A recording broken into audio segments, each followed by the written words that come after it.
rock.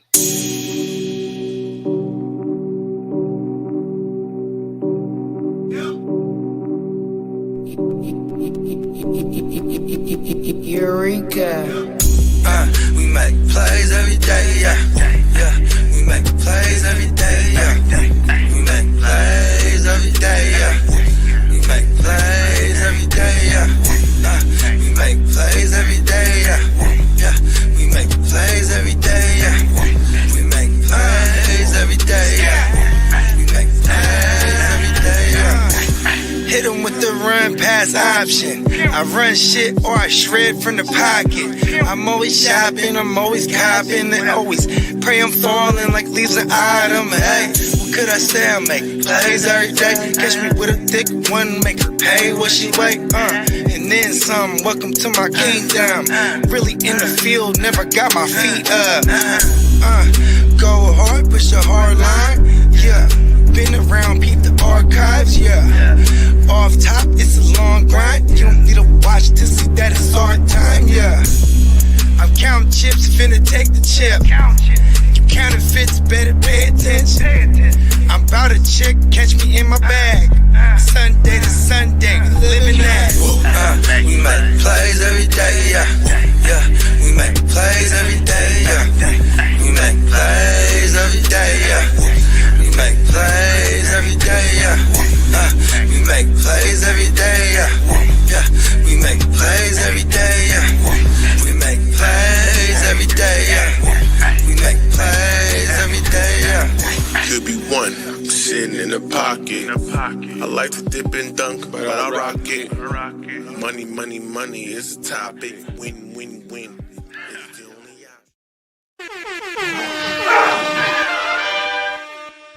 Yeah. And we're off. What's up, fellas? We're back. We back. Oh, Bogart, you're on mute or something, Ribby. I saw the mouth movement. Did what JD did. Bumba clot. Blah, blah, blah, blah. That's what I was doing before. Blah, blah. Pondy backwood. There it is. Pondy Backwood. Pony River. Pony River. Pony River. Pondy backwood. What's up, Playmakers?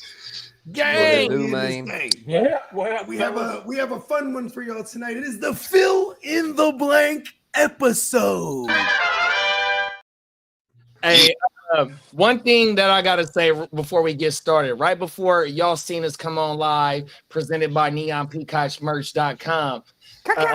He said something about rolling, and then my dog started hitting his cup or hitting his can. I said, "Oh, he's the rolling rock." That was funny. On the motherfucking GWN, man. Let's get it. Yeah, and before I forget, 15% off everything at the sponsorship site, neonpeacockmerch.com right now. Use code SUMMER15 at checkout for 15% off your entire order. We're gonna run a quick promo while we're at it.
Yes, sir. Yeah. Make sure you're checking that out. 15% off the entire website right now. Use code SUMMER15. That's going to be valid for the next 5 days. Good evening, Emil. Shouting out the chat. Getting us started tonight. Bonjour. What up, bro? Bonjour. Bonjour. We All the got way from Breland in Canada. the building. What's up, Breland? It's like mad French up there. You know what I'm talking about?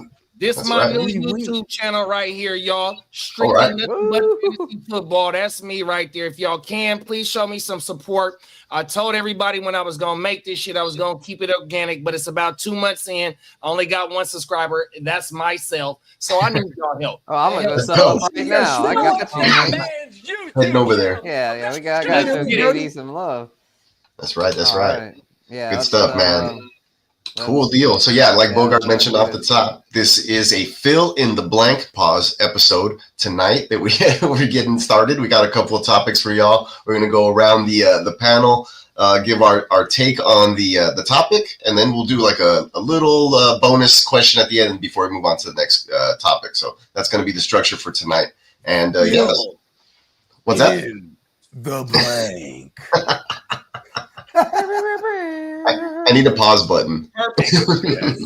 We do We should just chop camera on saying pause. I'm your pause. second subscriber, JD. I got you, man. I appreciate you, big bro. Let's get it. Yes, Oh, sir. we're on the way. We're pushing that ball uphill. We You moving feel up. me? Hey, shoot me that link, bud. I got you, big bro. You know what I'm about to slip. I'm about to slip up to that motherfucker. I forgot that shit existed. You just told me about that too. Oh my! I was trying to keep it untucked, you know what I mean? But only got 2 videos on there. I ain't done nothing to the channel It's within a time to month. reveal it to the world. Hey, y'all make sure y'all show the drummer some motherfucking love, bro. That motherfucker's a cold dude right there behind him. Hey, he's in front of the camera today, but you know what I mean? Sometimes he'd be behind the camera, but no matter what, we wouldn't be able to be here without him. Hey man, appreciate that. No, we're doing it. The content, the stuff wouldn't flow. The show wouldn't be as good as it is without all of us on it. So, but appreciate that, man. I do be drumming back here. The producer behind the camera, so it works. Yeah, you know the drummer don't get much love. He's just sitting back there. That's always the best person to get the. Yes, sir. Yes, sir. Got the Tommy Lee of the joint here, but but on another note, I guess we can move straight in. We can move straight into to our first topic here. So this is how it's going to kind of work. I'll put up the banner there. It's going to be the format. We'll have the blank name in there, and then us as a panel will fill in the blank. In the blank. Feel free, those of you in the chat, to fill in the blank in the chat. Give us drop a comment on what you feel accordingly, what name fits there. Everybody in the chat. Fill in the blank. We're gonna have some fun with that. All right, so it's hilarious. Here is the first one. Here is the first topic. Blank is a sleeper I love to tell people about, but I will not draft myself. So this is somebody. This is a Bogart one. This is somebody that he's like, oh yeah, probably the community's on as a sleeper, but you're just not really feeling it as much as everybody else, or it's just somebody who's not on your roster. Maybe a player you don't like, you just don't, never vibed with him, didn't draft him, never owned him. Sometimes that's happened. You don't have a lot of shares of some players, so maybe it's and sometimes it could be like a subconscious thing, like, man, I don't have any shares of this certain player, and maybe I'll just keep it that way. So this is blank is a sleeper I love to tell people about, but I will not draft myself. Anybody want to go first? Yeah, I'll go first. All right, cool. Kick it off, JD. Out the window, and I haven't done my quarterback video of not who to draft, but this quarterback in the fantasy playoffs has lost you your league. If he has been, or I ain't gonna say lost you your league, but he has been a part of me losing some fantasy playoffs, and this is Brock Purdy. Last year in week 15 and against the Rams, 5 fucking points. Last year or the year before that in 2023 against the Ravens, hold on, let me see what the points was right there, bro. So when we talk about getting to the playoffs, he gonna get you to the playoffs, but when in the fantasy playoffs, but when it comes to winning playoff games, where's the Baltimore game at? Baltimore week 15. Excuse me, no, that's not it. Oh shit. Let's do it. Hold on. I gotta. It was 2023. And it was the Baltimore game. Give me a second. I'm gonna tell you. Week 16. Oh yeah, I remember that game. People were saying who's gonna be the MVP, Lamar Jackson or Brock Purdy, and it was pretty clear who it was after that game.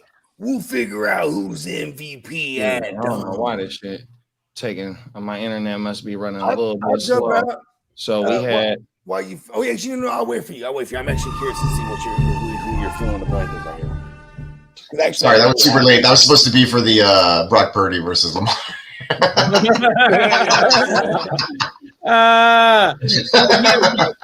Before I pull the points up against Baltimore, but yeah, though, bro, when you get to the motherfucking to the play, oh, here we go, week 16, 6.4 points. So you had week 15 against the Rams 5 points, and then you had week 16 against Baltimore in 2023 6.4 points. But every game in the 2023 season leading up to that, he only had one dud, and that was week fucking 16, dog. So, oh no, I take that back. Week 8 against Cleveland, when we didn't have Debo and Trent Williams in that game on the road against Cleveland. Then was his only 2 duds, bro. 100%, dog. So I'm not Brock Purdy is what's the question again? Somebody a sleeper. I don't know. Purdy's So Brock Purdy is a sleeper quarterback, especially in a single quarterback or even a flex in a super flex league. He's gonna be your second quarterback, so he's somebody I'm not drafting this year, bro. 100%. Whoa. No. Yeah, I mean, he is a little.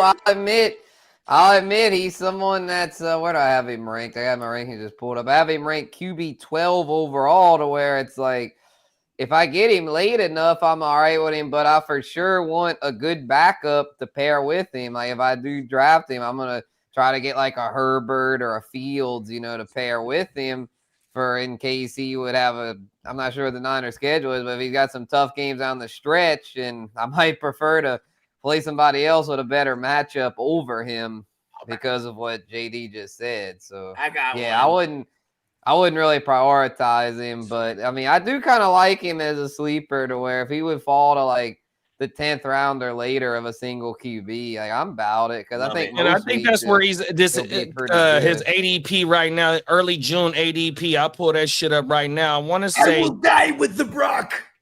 I want to say, give me a second. Where is that? And I'm on Draft Sharks. Y'all know I pay to be on Draft Sharks. Oh my mama. The rallies. Yeah. Come on now, 100%. Relatives over there. Let's go. Let's go one QB. I was gonna say, on Fantasy Pros, I think he's QB 13. There you go. I like that. Yeah, I have him as QB 12. I got they got him at QB the 12. 107. I got Dak QB 13. Herbert at QB 14. the 911. They got him on there as the 911. 100%. Are we talking fantasy I got disappointment mine. in general or just last year? Well, see, my thing about Brock, bro, is that he'll get you to the playoffs, but in 2 playoff games in the last 2 years, you can't count on it. You had the Rams last year, and the year before that was the Ravens on the Monday night game. It's like in the Ravens game, even though some of them tip passes was picks, but he threw like 4 picks that game, bro. 100%. You know what I mean? And then in the Rams game, complete shit show, bro. Even though that it was a lot of his weapons wasn't there, but still, though, even though he got you there, you can't rely on him to help you win that following week to get you to where you need to be when you need to be there, and that's week 17. That's interesting, man. That's interesting. I have no Brock Purdy, but like he's not a quarterback I necessarily target, but he is in that sleeper category where a lot of people may go after that, and we've seen that there with the ADP where he's at right at the back end of the first round. So that's an interesting. I'm kind of shocked that it's coming from you. Brock Purdy. Go ahead, Lee. My bad. If you're gonna guys are gonna say, what the hell is Lisa? I'm gonna say Justin Herbert. Yeah, I mean, he's kind of a sleeper. Kind of a sleeper. I guess because a lot of people hate him. CJ Stroud for me because I have a lot of shares of both of them in my redraft leagues, and they hurt me both. Yeah, and it's true because Lee has been telling people like, yeah, draft Herbert or whatever. He could be a sleeper. So I mean, for Lee's case there. That's big. That's pretty extreme. Lee just wanted to match the extreme. I said, I hate Herbert. So we got the winner of the Trey McBride ball in the building, Nelson. What's up, Nelson? And Nelson said the same thing that Lee said. Sup, guys? Been a minute. I like Nick this year, but can't see myself drafting him since I'm a Chargers fan. So you got the Chargers fan talking about not drafting drafting Justin Herbert. Then you got one talking about drafting Justin Herbert. Or just But I still have my shares of Herbo. But you know what? Kyler Murray. Yeah, Albert. Yeah, I feel Albert this year. with Jared Goff. My boy's gonna have a big fucking year. Another one I'm saying is another one. That's a big pause, my boy. Another one I would add to this list. A lot of these fringe QB1s, I'm just kind of like, man, do I really want to mess with them like that? And because you could just let them all go, and then you could just take a Fields or a Stroud. One of those guys is going to slip really late. You could just play the hella long waiting game. But one that I think is someone you're going to have to go up and get him if you want him. And I don't know if I'm willing to take the plunge, and that's Caleb Williams. Like, I can see why people like him. You know, Ben Johnson's there. He should do a lot better in his second season, but he's just somebody that if you got to pay up, I'm like, I'm good on that because I can just. I want to talk about Caleb later in another category. I can get Dak Prescott. I can get a Justin Herbert, a C.J. Stroud, in like the 11th, 12th round. Why am I going to go reach in the 8th or 9th for a Caleb Williams, someone that, on paper, if all breaks right, he could end up a top 6, 8 QB, but I just don't see it in year 2 because he's got a lot of growing up to do. He's young. It's a new offense. I think he's going to go through a lot of growing pains where maybe by the second half, he'll be a consistent QB1. But I like what Albert's saying. Yeah, you could just wait for Drake May. And if anything, Drake May has just as much upside as Caleb, and you get him at a lot cheaper price. Them is facts. Let me piggyback, but go back over here to what's up, Johnny? Johnny Mittens in the house. He said Ken Walker. What up, Albert? Too. Yeah, he said Ken Walker, and Ken Walker was actually my answer for this one. He had an ankle injury already that he's dealing with at OTAs at this point. He didn't show up or whatever for the voluntary stuff. This is something that's lingered since last season. Yeah, he only played 11 games last year. He had only 6 games with 10 plus fantasy points last season, 3.7 yards per attempt. And, he finished at RB27. The ECR, his ADP is somewhere around RB12. So that's just way too, that's almost not even sleeper-ish anymore. People are like, oh, he's a real good sleeper. He's going to be great, with all this. I think they're pumping up too much there. Plus, you have the new QB coming in. I don't know. I just don't know how I feel about him. He's also one of those guys that I've never, ever drafted myself either. So is probably somebody I'd say, he's somebody to consider because of, the possibility of him playing a full season. But I think we're still attached to Seattle being one of those. They run the football all the time. He is efficient in the passing game. I'll give you that. Yeah, and that's what I was going to say, big bro, because even with the 11 games played, he was top 4 in target share at 13.8%, 53 targets, 13th at the position, 100%. So like you said, with the PPR value, he's there for sure. There's and with Charbonnet, even though, like you said, he had how many double-digit Give me a second. Double-digit games. Sorry. I think I misspoke. I said he was RB12 ADP. He's RB18 ADP, which makes him a sleeper in my eyes because he's that fringe RB2.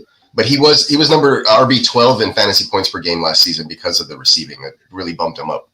100%. But I'd rather, in his range, have guys like James Cook or Joe Mixon or Chuba Hubbard, or Chase Brown, Josh Jacobs. All those guys are better. Yeah, in my opinion. And only one other thing too is that RB16 at the moment. But see, and another thing is his opportunity share. See, like with Charbonnet, like I said, Charbonnet with 7 games played when they both was on the field, Charbonnet only had 1 double-digit fantasy point game. But Kenneth Walker's opportunity share is 72.5 last year, and that was 11th at the position with 5 games missed. So Charbonnet only gets on the field when Kenneth Walker is off the field. You feel me? So only we can this is Charbonnet. This is Kenneth Walker's backfield. Like how you said, Peacock, he do have the ankle. He's had multiple injuries, but one thing that keeps him afloat is the PPR game that has him floating around an RB1 if Bruck can't stay on the field 100%. I don't like lower body injuries on running backs, especially when they linger from a previous season. And it was towards the end of last season. Yeah, Albert's right here. I got them all similar in my rankings. Right now, I got Kamara, RB15. I'd rather have all those guys over 16, I got Walker above Mixon and Chuba. I mean, Mixon's getting a lot of tread on the tires, and y'all just picked up Nick Chubb, big bro. So I'm like, I'm not that big on Mixon. Yeah, the only running back Chubb that I have and Woody. the only running back that I have out of all three of these is Kamara, is because Kamara had a 25.1 target share. Yep. You feel me? Yep. He gonna get all the carries. You got a sixth round in Devin Neal, and you got somebody in a third round that hasn't even been on the field. Yeah, Kendre Miller is like number 4 right now. He's CEH just passed up Kendre Miller. I'm probably drafting a receiver in this area. Yeah, man. Like, yeah, it's still Kamara's backfield to where, I'll definitely like him the best out of these 4. And then Chuba, I like Chuba, but they brought in Rico Dowdle, who's no slouch. I mean, Rico piled up over 1,000 last Oh, I got that somewhere. Hold on. I was looking for it. Rico. Suave. Let's go. Exactly. That's I got Chuba the lowest of the 4. And then another one in this range is James Conner. I got James Conner in this range too. Oh yeah, I forgot about him. Suave. Thoughts on Xavier Worthy? Does anybody have him written up on any segments coming up? Or I have some thoughts on. Okay. We're actually going to see the full force of what they wanted this offense to look like last year. So, God damn, I can't stand talking about the Queefs. And they brought in Hollywood Brown. So, and Jalen Royals, the rookie. Jalen Royals. So, and which Royals will be the incumbent behind Hollywood Brown, I'm sure. Yeah, Hollywood Brown, that dude always gets hurt. Royals will probably end up taking over. I can see a lot of 3 and 4 wide receiver sets going back to like some of those 2018 formations when they had just even 2017 formations when they had what's his name, Matt Nagy. Rashi the one to own, bro. A lot this year. Rashi is the one to own. So I kind of like Worthy, but I do have him in like, with the touchdowns, he'll get into WR2 territory. But I think like maybe 60 receptions is like a ceiling here. Is that crazy? Yeah, he's not gonna get many receptions. JD brings up Rashi. Yeah, Rashi's a tough one for me. I'll be real, because like, I just have a feeling Rashi is going to be, by the time it's all said and done, Rashi's going to be like a second to third round pick, which like makes me a little nervous. Everybody plays zone versus. Now I'm cool with his ADP. His ADP stay. Oh yeah, I'm cool with that. But if he creeps up like I'm thinking, I'm a little nervous because I don't think he'll get suspended, but you never know. To where if that happens, that'll anyone in that has receiver that's not looking at my offers. He's going to get suspended. The 3 games that he played, he had 9 targets, 6 targets, and 14 targets. I got the shit written down. Hold on, let me get it. But that was he was. And it was a certain percentage of those targets that was a high number that went specifically to him while he was on the field for them 3 games. And then if you look at the Super Bowl run from the wild card leading up to the Super Bowl, he had the most of everything as a receiver for Mahomes, bro. Oh yeah, 100%. You ain't lying. So Rashi is what makes this offense go in the receiving game 100%, especially when he's on the fucking field. And we've seen what it was when he wasn't on the field last year, bro. 100%. You know what I mean? Rashi, bro, if you get him in, like you just said, in the 3rd or 4th round, you got potential as a WR1, low end WR2, finish as a WR12, bro. Potential in the 3rd or 4th round, bro. Easily. Yeah, for sure. If he stays, I like Rashi. Yeah, he's just. I had him last year. He just died on me. Him and Pacheco. It sucked. It sucked so bad. All right. Cam Akers. Yeah, Cam Akers is trash. Yeah, we don't have to worry about Kamara's job getting taken. He's just a backup. He's just a good backup. JD, you gonna hit us with one of them? Yep. I got a question for everybody. What tight end had his first top 12 finish since 2021? From last year, right? From last year. He finished inside the top 12 as a tight end 1, but it was his first finish as a tight end 1 since 2021. Go ahead and put in the chat, everybody in the chat. Hint too. He's over 30 years old. Yeah, I already knew the answer. My first guess was going to be Jonnu Smith. I think I know it. But with that hint, I already know the answer, but I'll let everybody. Yeah, I know it too now. I know it.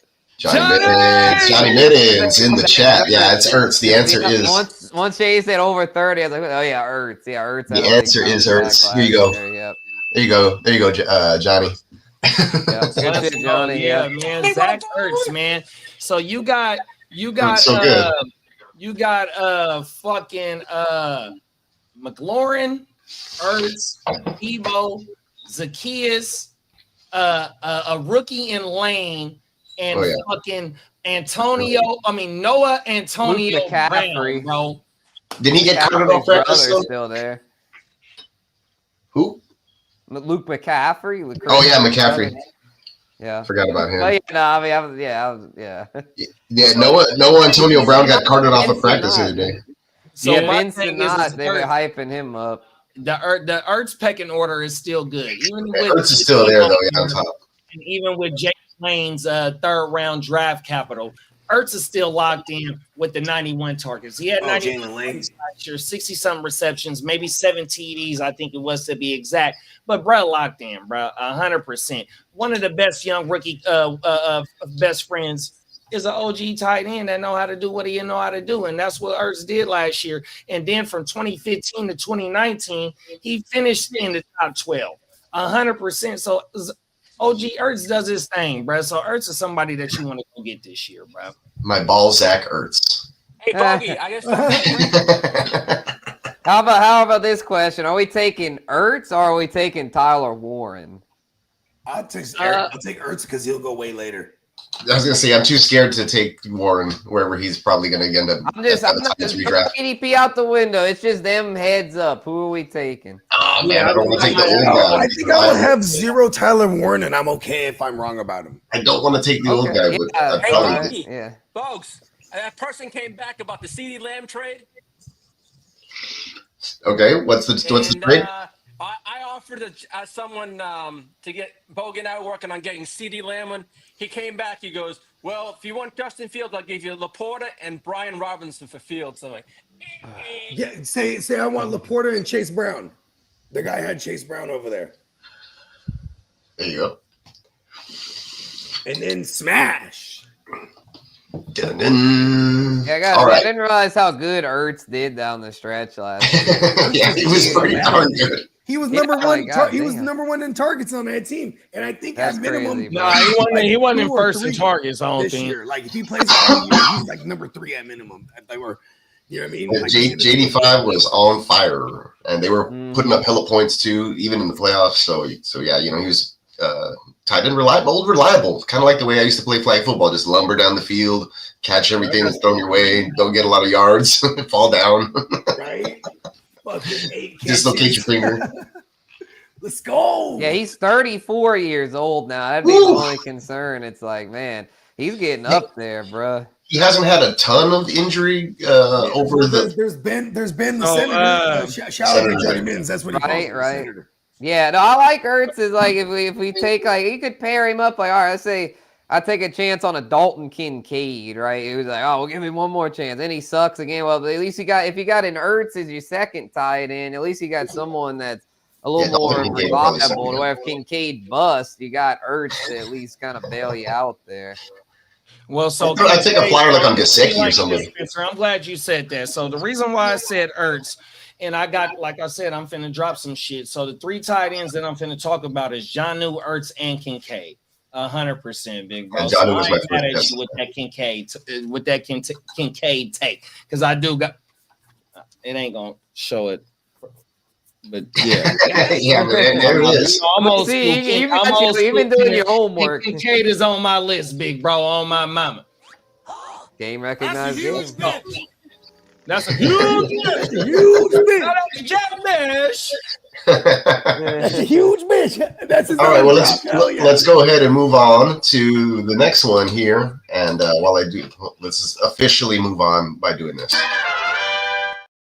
All right. So blank is on my fade list, and we ain't talking barbershop haircuts here.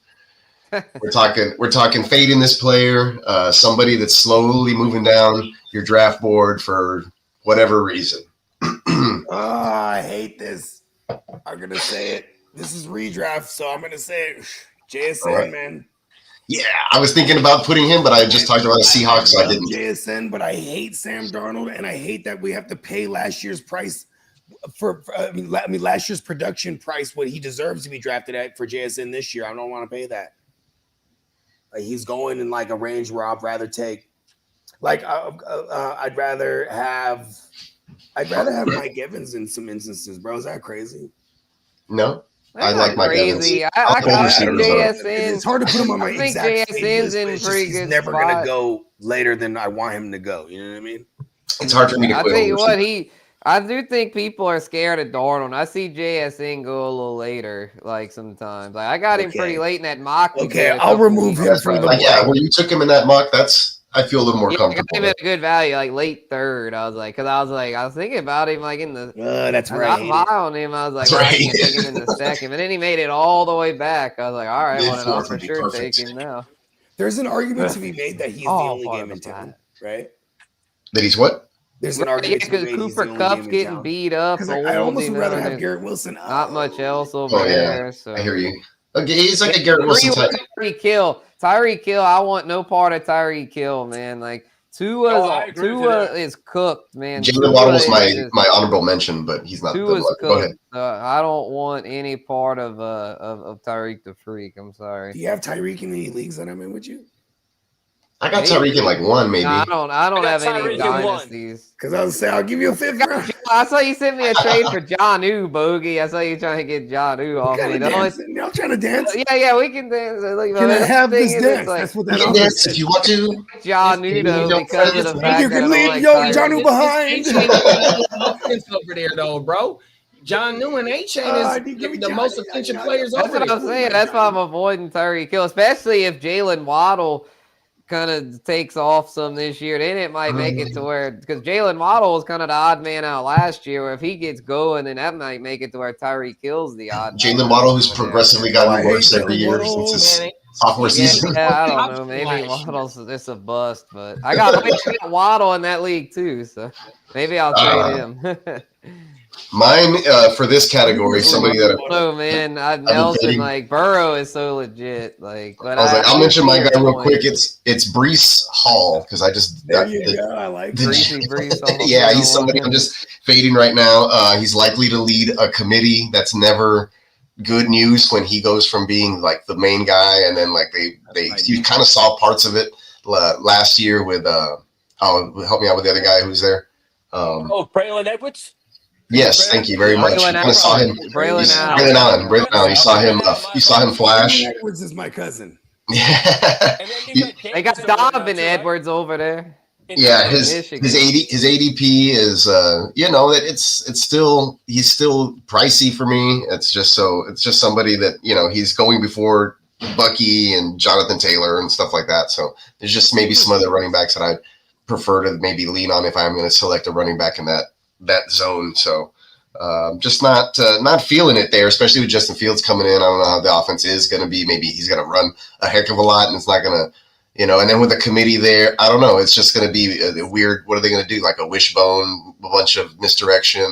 It's just, I don't have a lot of confidence right now. Maybe Kiddo would be able to give us some insight there, but it's just somebody who I'm kind of fading a little bit at this point. Like if my backup's the price for if my back is up against the wall, I'm not paying the price of his ADP for Breece Hall at this point. So that's my fade at this juncture of the off season. I got you. Yeah, Breece. Like I got him now as my RB12 overall. Yep. I feel what you're saying, Peacock. I just I don't know if I'm buying this committee talk, because the Braylon Allen, I looked up his numbers from last year. They weren't all that. Like Braylon Allen, but yeah, maybe Isaiah Davis could be the actual pain in the ass, because Braylon Allen only averaged 3.6 a carry. That is trash. I mean, if you're not averaging close to 4, it's like I think he did score touchdowns though. That's the thing. It's like where Isaiah Davis, he only had 30 attempts, but he averaged 5.8 and he caught 9 passes. Very limited amount of attempts. But I just I'm not that worried though about this because I think Brees, if he's right, is a workhorse. I mean, he showed it 2 years ago. I mean, they'll have a better offense this year, I would think. With Fields, it'll be a more round. Chase Brown or Brees? Should have a better Chase offense. Brown. Chase Brown, baby. I'm leaning Bucky Irving or Brees? The Bengals are more of a pass. That's what I'm saying. That's why I'm fading him. Buck. This is how I have them ranked. I got Buck 11, Brees 12, and Chase 13. So yeah, that's why I'd rather have those other two guys. Bump up Chase, B.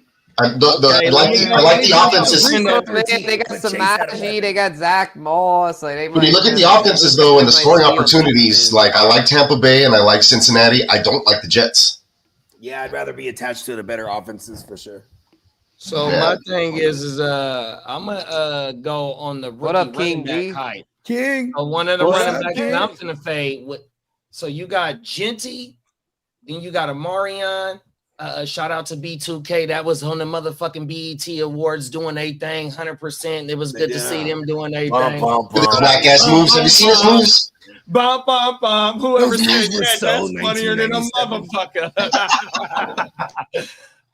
But we gotta fade RJ, bro. We just see him taken in the second round. J.K. Dobbins. A JK after you done invested in the second round in this, bro. You already had 3 running backs on your roster. Well, 2 of them that was on your roster in Urkel and Estimate. Now you take Brett in the second. Now after then the June 1st postmark then came in. Boom! Here comes JK. Man, the RJ Harvey hype train might be settle down a little bit, bro. I'm gonna buy all the RJs everywhere. The RJ thing. I've been seeing some houses divided on that. Although I'm probably Smitty saying to buy RJ, so then oh no, why is he saying might that? have to avoid him. He's like, it doesn't matter, RJ. You should have told me that. Shout out to Cuzzo Kev. That gotta be Cuzzo Kev in the building. What's up, Brad? What's up, Cuzzo? Happy birthday, nigga. Oh, excuse me. Happy birthday, Cuzzo. Oh, is it the 12th? Happy birthday, Kev. Wait, Gemini season, yeah. Hey, Kev. Come on. Let's celebrate. I always text Kev, happy birthday, bruh. You know what I mean? It only gets better on this shit. He's always like, hey, my birthday's on the 12th. I always text on the a week early. And then my other boy, Kev, shout out to my man K-Dog from New Orleans. You know what I mean? I always text him happy birthday a week later. I'm like, I've been fucking it up the last couple years. Flip-flopping the wrong Kevs. Yeah, man, happy birthday. Who proved on the 12th? That's King D in the building. We got Song in the building. Gang. What up, Song? What up, Good? And look, somebody, y'all was just talking about that. Yeah, we just going around Chase Brown and Buck. Yep. Yeah, I get your point about Chase Brown. Yeah, and Chase Brown caught a good amount of passes last year. So Brandon is a fool. Bro. What up, Brandon? He's on fire. He's ready to go. That's my dog, man. Hey, I fuck with him, man. That's running back. Reese or Justin Fields? Hey, H-Town, stand up. Them is my guys right there. That's man. What's up, man. Represent well, bruh. Hey, just everybody remember, we're going to love Breece Hall next year when he's with the Texans. Yeah. Watch this, bro. More scoring opportunities. That's what I'm talking about. Right here on the GWN. Yeah, we're always recycling like guys on their last 2 years of their life at the RB position. We've had all the greats like David Johnson. They're gonna get Najee. They're gonna get somebody. If not, this is the evolve. Derrick Henry in 3 years will show up. I got one for y'all who I'm avoiding like the plague. Talk about it. Stephon Diggs, bro. I want no part of that motherfucker. That dude is, I mean, the Patriots, we know how Josh McDaniels is, bro. They spread the ball like crazy. with Drake Mays developing chemistry with these new weapons. And guess what? Stephon Diggs is too worried about passing out pink shit on a fucking party bar. That dude don't. That dude is fucked up. And he's coming off an ACL. He's like over 30 now. He's probably not even gonna play the first month. I mean, like this is. I mean, they're 31. I mean, that dude just.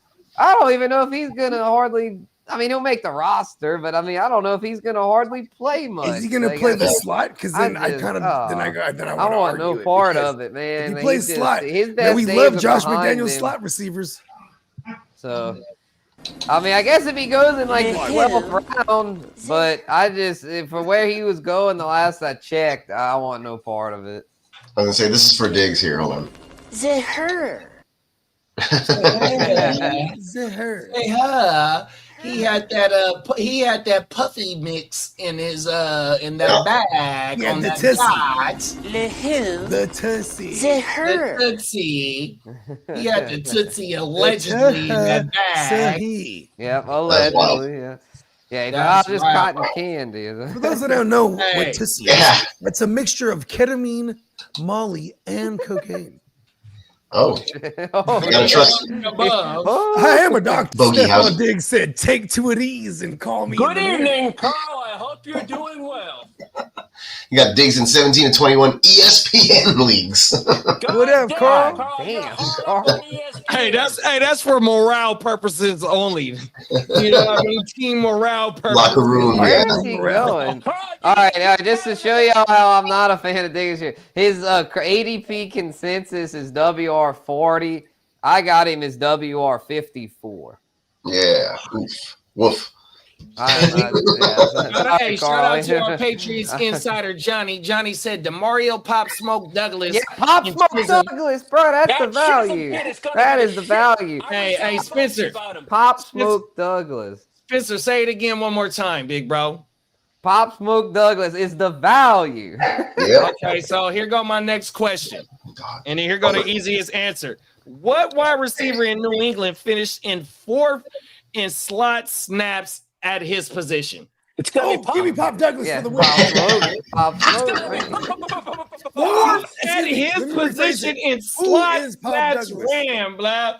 And you see what Johnny just said. Chisholm is a walk-on, bro. That's basically what we call a walk-on. But he's killing it in OTAs. He might be killing in OTAs, but this is with Kyle Williams, Jalen Cole, Keyshawn Booty. I mean, they've got a lot of other weapons over there. Booty. Wow, that guy's done.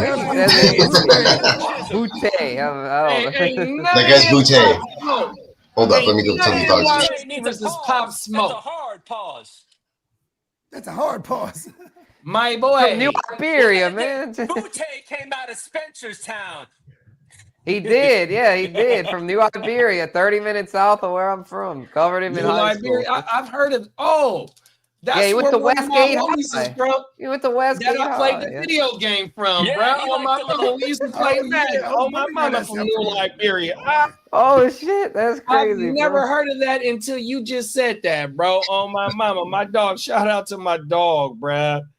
Oh wow. New Iberia, man. The Bury. Shout out from the Bury. That's crazy, bro. I know, right? But yeah, they just have a lot of other weapons. Javon Baker is another one that could maybe be something. Kendrick all those guys run that team. over there. Javon Baker will never be anything. There's just too many mouths to feed over there for me to want to take those are a bunch of like third stringers that aren't going to see the field. That's coming off an ACL with attitude. Fill in the blank with Hunter Henry. Yeah, that's Hunter Henry. Hunter Henry, yeah, I like Hunter Henry. Yeah. Hunter Henry, and I think Pop Douglas could be like a vet. The first game that Drake May played, Pop Smoke was a WR8 against. Yeah, he killed the Texans, bro, and that they have the #1 defense in the NFL on secondary. I'll give you a 5th round for Pop Smoke Douglas right now. Last year, bro, 100%. You drive a hard bargain, a 5 and a 7. That's all you got to work with.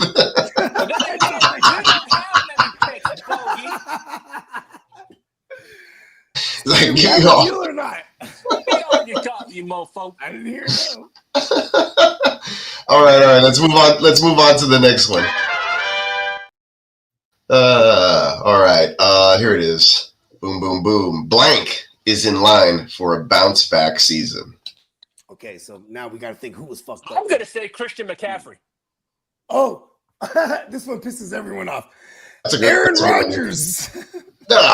I told you it's going to piss everyone off. Aaron Rodgers will have a bounce back season. Let's go. Hell no, not for fans. I said it. I disagree. Humbly. My humble opinion. Okay, I'll my double that with your DK humble Metcalf opinion, has a Aaron bounce back Rodgers is season. not bouncing back. Watch. Listen to this one. Listen to this one. It'll be a cute. All right. I'll jump out there, bro. Like I said, Yeah, all go my ahead, answers big bro. is coming from my my solo videos, and it's gonna be it's gonna be the backfield. Hey, of put the that in the chat. Jacksonville Somebody put Jaguars. the link in the chat, man. 100%. We gotta It's put the link in the the description, Jacksonville Jaguars. You bring in Liam Cohen, and he produced 2 top 24 running backs last year. 100%. You had 7 players with over 50 targets in the Buccaneers offense last season. 100%. Now you bring in a T Hunter. You got the BTJR. You think that we seen Brenton Strange come on pretty good last year. And you got the 2 running backs. 100%. Like, look, bro, if Liam Cohen can get T Law to be able to see the field and just take a step back and really clean his hair out and not wear the wig, you know what I mean? There it is. He's Out of this Jacksonville offense for fantasy production. And like I said, one of my questions, I'm gonna tell y'all the answer. You know what I mean? ETN and Bigsby 34 and 35 or 35 and 36. You know what I mean? But if you really dig into it in 2023. ETN was a top 3 back, and then with over 300 touches in that year, and then in his rookie year, he had like 250 combined touches. So bruh is a ball.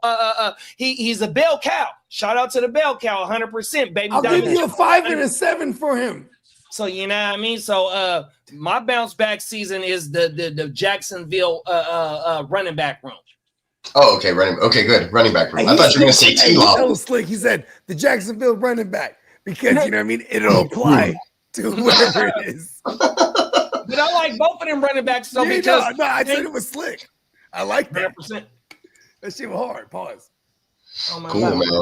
I like it. I mean, because I thought you were going to go T-Law, and then I was going to be like, oh. Hell no. Hell no. I think He's the driver of the car, though, bro. So without him, don't shit shake. You know what I mean? So, Yeah. but with Liam Cohen, you know, we seen him with Baker last year, and you know, Baker is one of the quarterbacks. We opponents of the rooster over here. Not saying that T-Law is the rooster, but yet we got Liam Cohen in common. Come on now, let's get it, bro. That's my proponent, bro.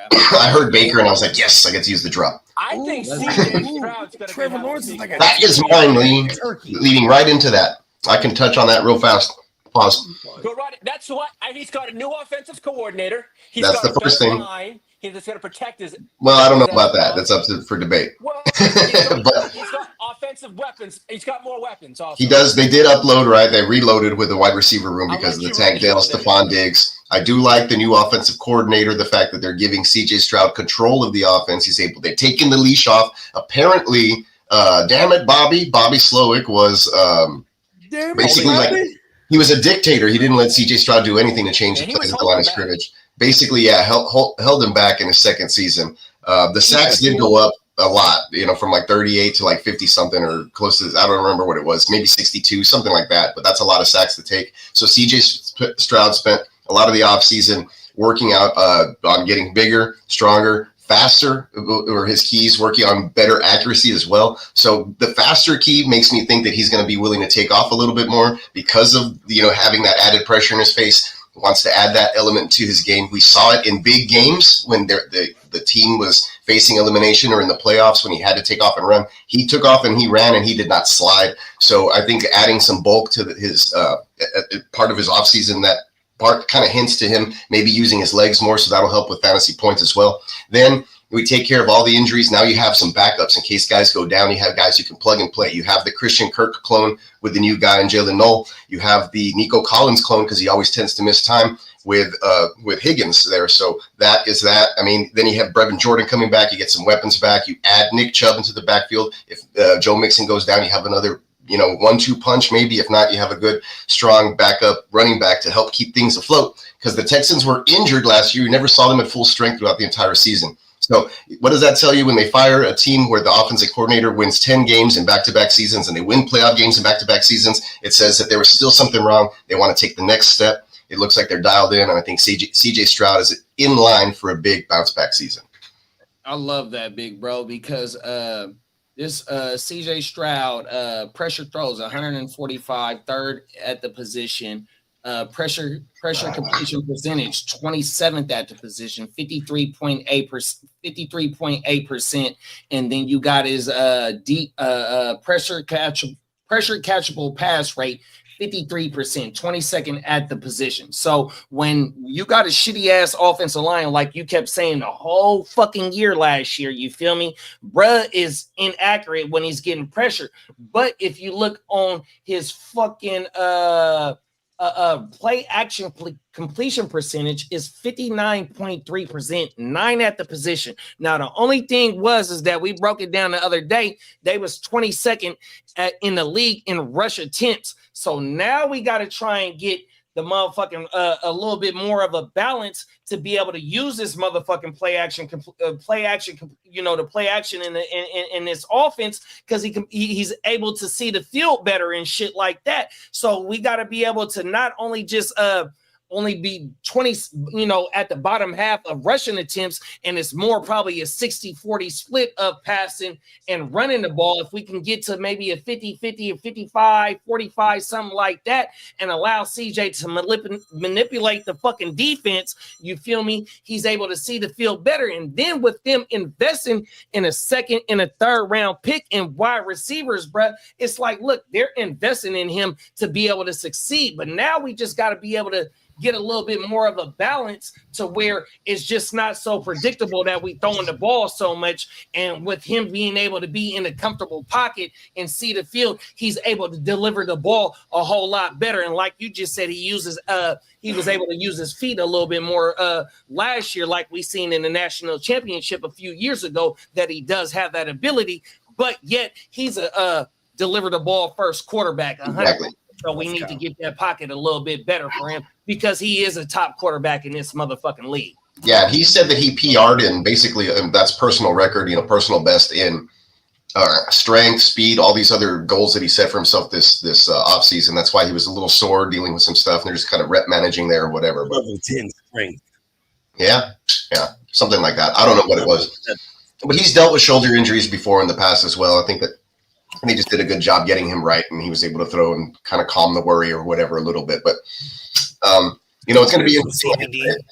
If they can figure out a way to, I think maybe call some better plays, he has going to have a little bit more control of the offense, be able to audible out of some things and get them into better looks. If you're not behind the sticks and people are coming at you all the time, then you're going to be put in good situations. You're going to be able to pick up first downs and be more efficient, and maybe keep a better pocket, get the offensive line going. If these guys can gel, they did bring in Cam Robinson, Laken Tomlinson, so and they even have Trent Brown in the locker room. I know he's big and old, but I mean they have some depth and they have some veterans. So and then they drafted Deontay Ursary, so they have some options there that they can play around with. They do have a new center. It's going to be Jake Andrews, who looks like he's the first team center, which it's not Juice Scruggs. That kind of thing just kind of failed. They've moved Titus Howard over to guard. So, the way Brandon mentioned the other day, and he kind of laid out the first team offensive through minicamp or whatever. So if they can figure that out and get these guys to gel, then anything is better than what they had last year. And, you had Laramie Tunsil on there last year, and they gave up 62 sacks. It doesn't matter if just one guy's really good if the rest of the line doesn't work well or they don't work well together. So when it came to a Texans offensive line, they know how to fill in. Oh, boy. Yeah, Lawrence is being drafted ahead of Stroud. Hey, that's because of the Niners, though. That's because of the Brian Thomas and the Travis Hunter hype. Right. Like Trevor Lawrence had off-season shoulder surgery and he got knocked out with a concussion last year. I don't know why he's going ahead of Stroud.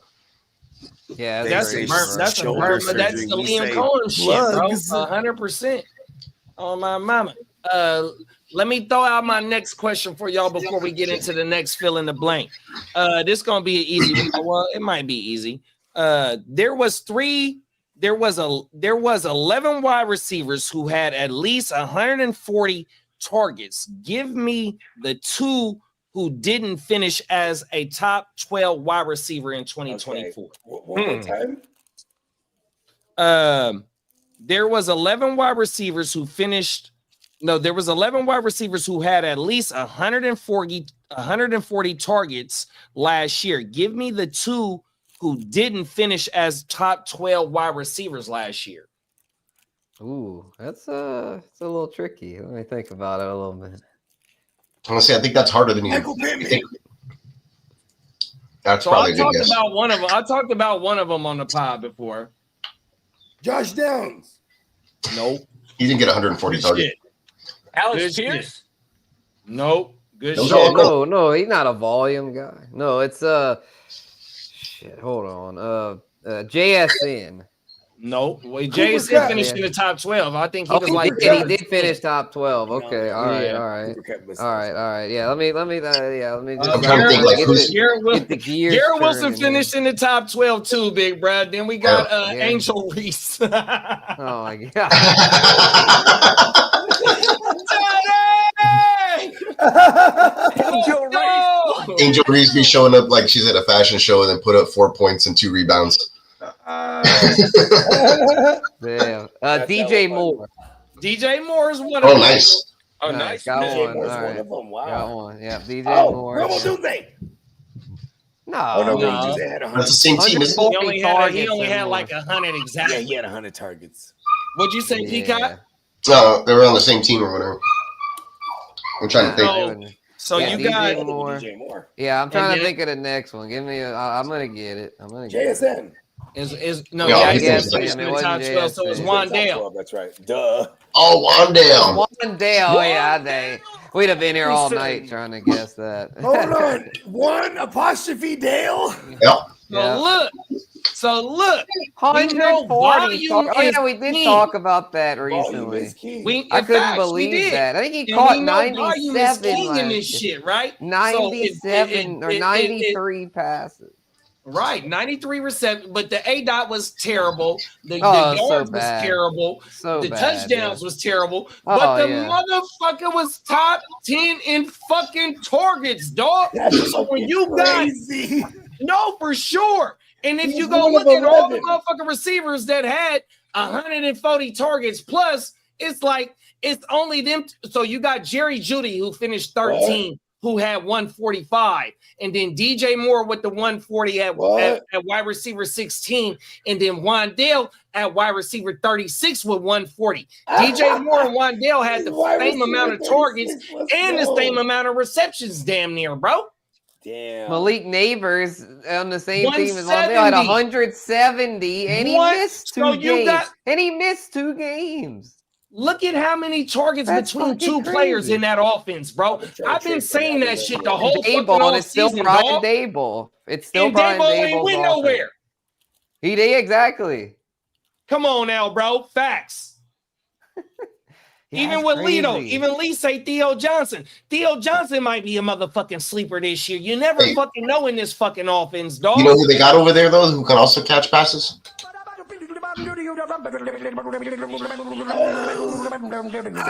I'm a scat man.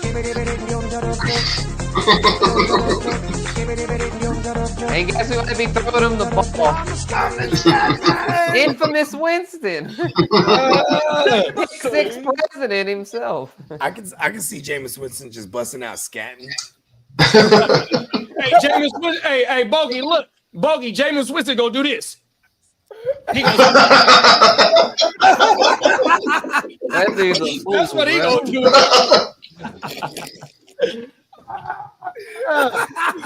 Fucking A, bro. Jameis is a fool. I love Jameis Winston, bro. Jameis for president. All right. That's a good one. Next one. You guys ready to go to the next one? Let's do it. All right. I can't fucking stand blank. Are we talking about players or teammates? Or Whatever you want to say. Fill in the blank. Fill in the blank. Fill in the blank. I can't stand that fucking slow poke in a draft. What? Yeah, they did the live draft. Jesus. That should be. I love it. He filled in the blank. I didn't know where he was going with that one. I love Me it. either. You cannot stand the slow draft. Yeah, Don't be I holding feel the you, draft Lee. up. The slow drafts can be rough. Be respectful of your league He mates. was jumping in the chat talking about, hurry up and make the pick. I don't mind them. I love it. I'm a quick picker, put though. on this list? So am I. I know what I'm doing. I'm Yeah. gonna I say. don't like holding the draft up, man. That's all me. I got one already. Oh, I got one too. I can't stand Caleb Williams. That's the From the start, You he like came the in. QB. Yeah, he came in wanting a share of the team, of ownership. The audacity of this fucking entitled kid. Who the fuck do you think you are? Like, you just come into the, like, Yeah. never been done before. Yeah, the audacity. No, thank you. Sorry, that turned me off from the get-go. Then I see a clip of him, and he walks into the coaches' meeting, and he has a handbag and his nails painted, and then like lip gloss. Yeah, and the conversation. No, but yeah, not only that, right? To your football coach, like, come on, dude. Like, we're professionals here. Anyway, I can't stand him. People are all over him because they've given him, like, he was supposed to come in and have the greatest rookie season ever. He wasn't even anywhere close.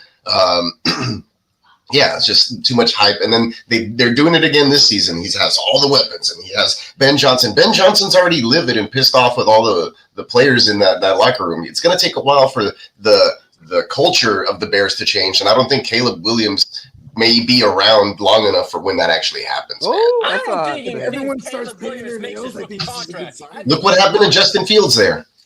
It's true. Can we get an Uncle Ben's rice drop? Oh, what? Uncle Ben. Uncle Ben Johnson. Bring to grow gray hair. Uncle just Ben's ready, right? bro, over there in Chicago. Yeah, I don't know if you've seen him on the podium, but he's like screaming about Luther Burden not being available. What And Shanahan looked like? Me and Shanahan the same age, and he looked. Age for sure.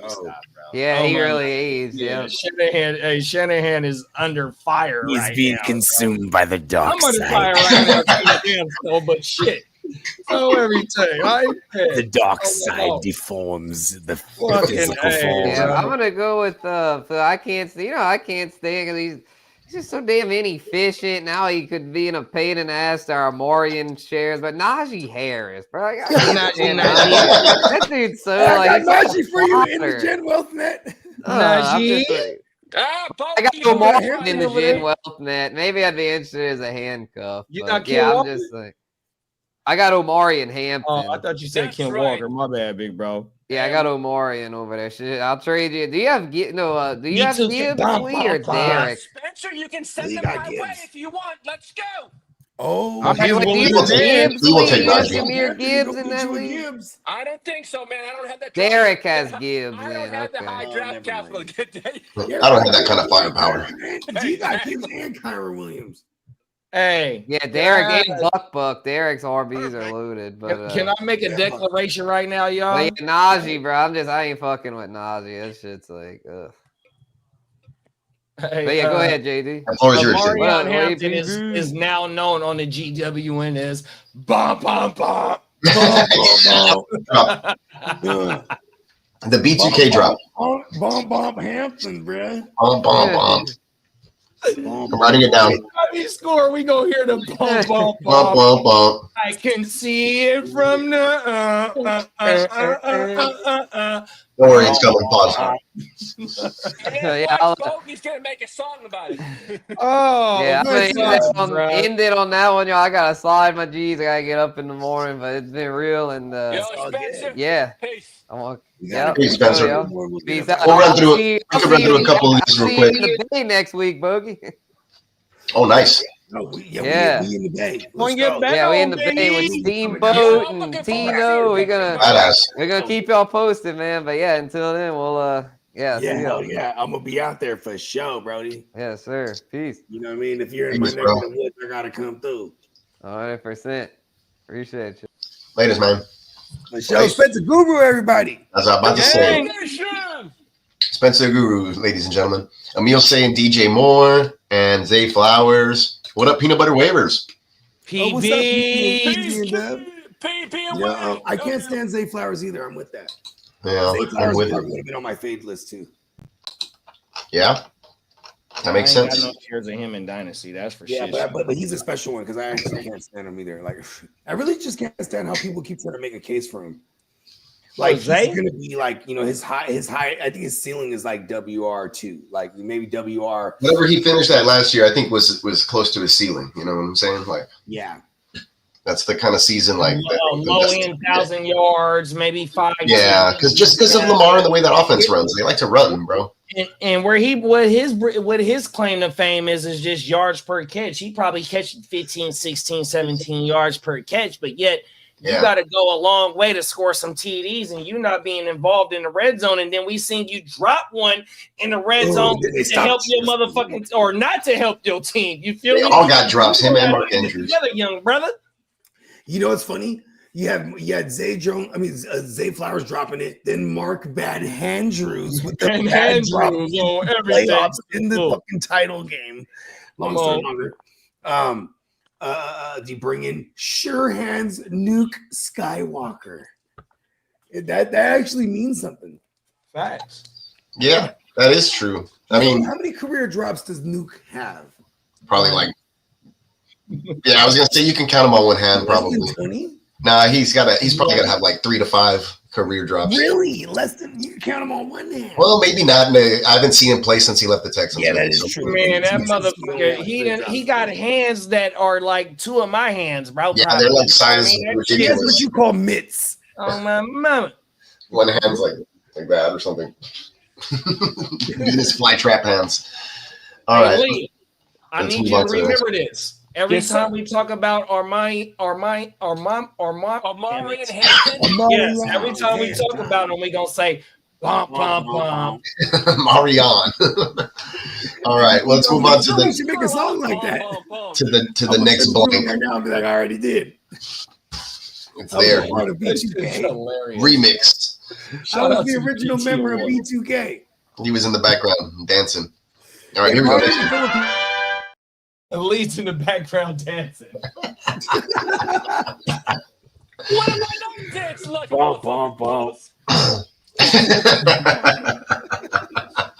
That was the dance. I like it. I'll make a little graphic for it if I can. All right.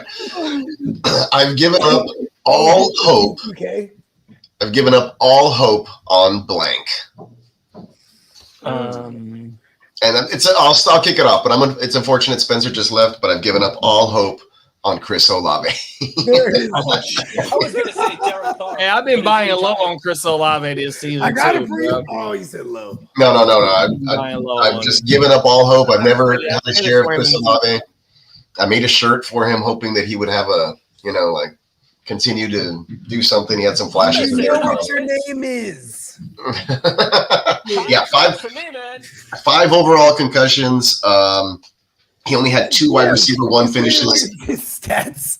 He has more concussions than He touchdowns. said it like it was his stats. Yeah, he has 4 career Concussion rate is a 5. 5 concussions. That needs to go on a T-shirt. Oh no, I can't do that to him. No, it's concussion like to that. touchdown ratio. Hey, putting people on a T-shirt is very powerful, man. Be very careful. What's that? Yeah, man, yeah. But yeah, Chris Olave definitely. We saw the quarterback situation there is not good. So there's no reason for you to try to invest in him, even at his ADP. I feel it's kind of a lost cause. I'm just not going to waste a pick. I think I've given up all hope on Jared Goff. I think he's Goffle again. Oh no! Don't say that. No, I have him everywhere too. I'm just saying this because Ben Johnson really showed us the Jared Goff we wanted, because we saw it in 2018 with Sean McVay and Goffle, but then once everyone learns him, you know what I mean. So maybe what Goff has going for him right now is that it's a different OC. It'll be a different OC, and OC tends to throw the ball a little bit more. So I think what's going to happen is, and let's try to bank on this and make a mental note, you and I, since there's so many shares of Goff, though, if he comes out hot, right, try to sell him right away, because it's going to probably fall apart at some point, because people are going to get to know him, and he's not going to be able to adjust. Ragnow just retiring is a thing. I just hope that doesn't hurt my Amon-Ra's and my Jamelos. It might help the Amon-Ra's, because then if the pressure starts coming through more routinely, the ball's going to come out even quicker. Oh yeah, they had that lineman retire. Yeah, that's not good. They have a really good offensive line, for what it's worth. They've been top 5 or better this last couple of years as far as pass pro and run blocking, according to PFF. Yeah, but even with Derek Carr and healthy, he never finished better than a wide receiver 78 last year, I believe. So that is true. Wild. All right, so that's mine. Kyle Pitts for Emil. Yeah. 100%. Yeah, that's another guy. Is he going into year 4 now? No, 22, 23, 24. Oh, 21, 22, 23, 24, 25. This is year 5. Yeah, there's no hope. Unless he really loves money. Right? Of course. Who doesn't? That's usually when we get those late breakouts, when they're like, okay, it's contract year. Fuck, I gotta do it. You know what I mean? Yep. But yeah, I've definitely lost all hope in Kyle Pitts. I like that. 10 points a meal. Still a meal. Let's see. The Rattler Snake's gonna get the job and frustrate everyone. Ooh, gross. Who's that, Johnny? Johnny, yeah. Yeah, I knew that was Johnny right there. He's been okay. He's like, what's the guy's name? Can we say maybe if a motherfucker don't do it this year, pause? Then you're done. Sure. Okay, we'll broaden the spectrum here. Okay. It's gonna be B-Rob the Mob. It's gonna be B-Rob the Mob. What's the running back that they got? Ja'Cory? Oh, it's my man, Jeremy Krosky Merritt. Talk about it. So look, they got Merritt, JCM. they got the OG and Leckler, and my boy B-Rob the Mob just turned 26, I think. You know what I mean? Look, bruh, if you can't take the backfield over somebody that's drafted 5th, 6th, 7th round, you got a 32-year-old that can do one arm pull-up, so he's still fighting on strong. But you're a young bull. You know what I mean? You're a 6'1" running back, 200 and something pounds. You can catch the ball, you can run the ball. You're on a highly explosive offense, and you one of the Guccini favorites, 100%. If this ain't your year, bro, I'm done with you. Yeah. You hear that? B-Rob the Mob? Get the message out. Make the phone call. I like that. Them is facts. All right. I trade for a bunch of B-Rob for the low, and then I love that people love B-Rob. They're like, no, I'm keeping him. I'm like, oh, okay. I mean, but yeah, you're right, Jay. He needs to get it, prove this is the opportunity again. It's back. Take the backfield. He's an old regime back too. So you know what I mean. They are going to run him into the dirt this year because it's probably his last year there. Let's hope. Maybe we can get him at some value. Yeah, he's a value pick for sure. He sure is. I mean, Cliff Kingsbury, he loves to feed one running back predominantly. You know what I mean? He usually has like a 70-30 type of split. So we saw James Conner flourished with Cliff Kingsbury for a while, and he's kind of a James Conner type. You know what I mean? Yep, I agree. A Rich too obvious? No, not really. I mean, some people still haven't quit him, but yeah, I definitely ain't messing with that. We were off on that. I think last year, or I was at least. I think I was the only one on the panel that was a proponent last year on my mouth.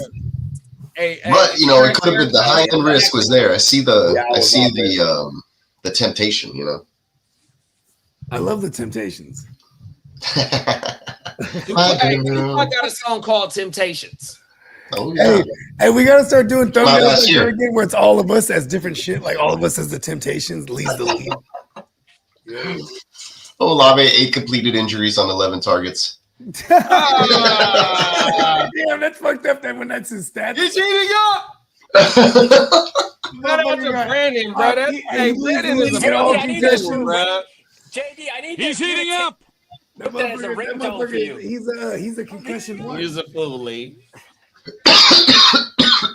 I'll definitely Hey, we got some for our Saints insider, aka Guru Nation. Big Bro said Olave should be good now that he doesn't have Derek Hospital.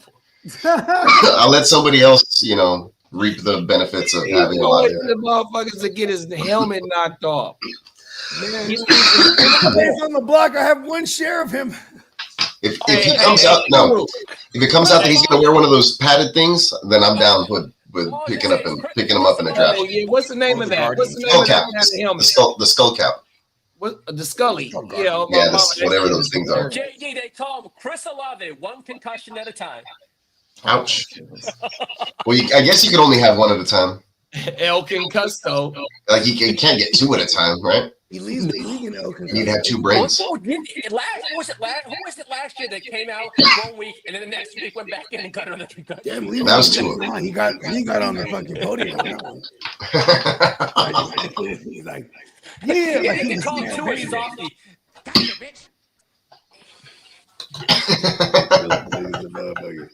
Gotcha, bitch. That's a huge fish. Oh, man, Johnny. Olave ran into two at the airport and they both got concussions. Damn. What's good, Kamish? At the airport. Kamish in the chat. What's up, bro? What's happening? They already got the basic stuff done for JB and who's the other dude? The tank over there. So they wanted some Simpsons characters. I just got to add all the little Chicago details to their designs and fix up the facial hair, and they'll be good. But I put Tank Dell inside a tank. That'd be cool. I actually have one of those on the website. He's catching a football that's being shot out of a tank. Oh, cool! I gotta check that out. It's an old. I think it's still up there. I might have taken it down and put it in the archives, but it's there. It's a good shirt. I'll check on it. If it's not there, I'll make sure to put it up. All right. The next one. Oh, we got one more. Yeah. Yeah. Hold on. We had 7. I don't know if this is 6 or 7. All right. Giving up all hope. Yeah, we have 2 more actually. Cool. Blank is going to have a breakout season. Okay. Who you got? Fuck it. I jump. It's because the videos are badass. And I can't remember if he did one on. Oh, we lost Bogey. While he was in the middle of his take. But JD, you want to go for it? Yeah, it's gonna be one of my guys. Like I said, every player that I've been talking about is some of the homework that I've been doing, and I think it's gonna be Josh Downs, 100%. You know, what I mean, this motherfucker has finished multiple games inside the top 36 with shitty ass quarterback. I'm coming around on him. 2 seasons. He's averaged 65 plus or 65, at least 65 receptions in his first 2 years, 100%. And maybe we might be seeing Danny Dumbass. We just talked about fucking Wandale and Neighbors being top. Well, there was Wandale and somebody also tied for 140. So it was 2 people that was tied for 10th. So it was 11 players at 140. You feel me? So with the 140 in Wandale and the 170 with Neighbors, if you do get multiple games with Danny Dumbass, you know what I mean, you're gonna get a volume king 100%. You know what I mean? Danny Dumbass is at least gonna. I think he's better than some of the stuff that they saw in the makeshift QB play that we were getting from A-Rich. Is just the inconsistency, the 50% target, what is accuracy or less is not good, from coming from a quarterback. So at least Danny Dumbass is better in that category. I think he's a little more competent, and the offense will have probably some more opportunities. Plus, I think you get a a healthier Jonathan Taylor. He ever since his amazing, like top finish, he's been injured every single season. If we can get a full season from Jonathan Taylor, like off the get go, then maybe he'll return to form, and that'll help the offense as well, obviously. But it's just been injury after injury after injury each season. I think it started like he went into a holdout with one of them, and so he missed except for that season, right? It was a holdout, and then he was doing well, and then he had the thumb injury. And the year before that, it was like a lower extremity injury, and then this last year it was an ankle, and he came into the season with it before he got kind of rolling for a bit. So I think the run game, if Jonathan Taylor's healthy all year, that'll also obviously help the entire offense with just scoring opportunities. Josh Downs, I've been coming around on because it's not error 50% Jackson over there. So 100%. Anthony Richardson, if people don't know, they need to show. Player?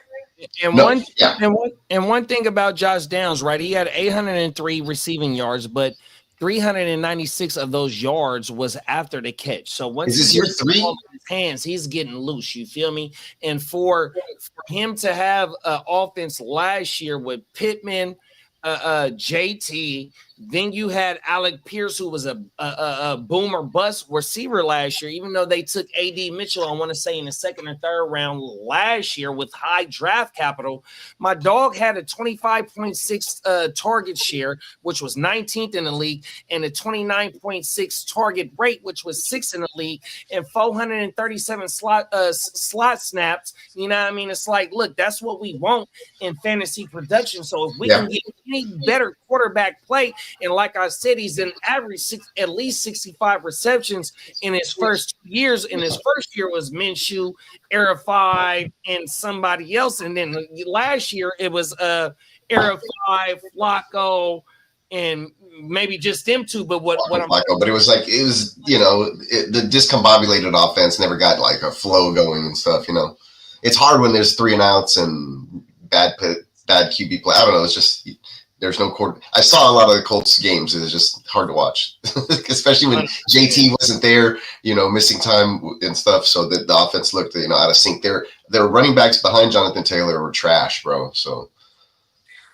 Oh, my mama. And one more stat, bro, is his route win rate is 55%. And that's 5th at the position. And he's doing all that from the slot, bro, 100%. And it's hard to bump and run in the slot. It's hard to double team in the slot. So it's like he's like one of the first options in that fucking offense, 100% in a shitty quarterback play, subpar quarterback play. You got to get the ball out quick, 100%, because you just can't give to Jonathan Taylor 50 fucking times the ball. You feel me? So even though we got Tyler Warren with draft capital at the 16th position, 100%, still.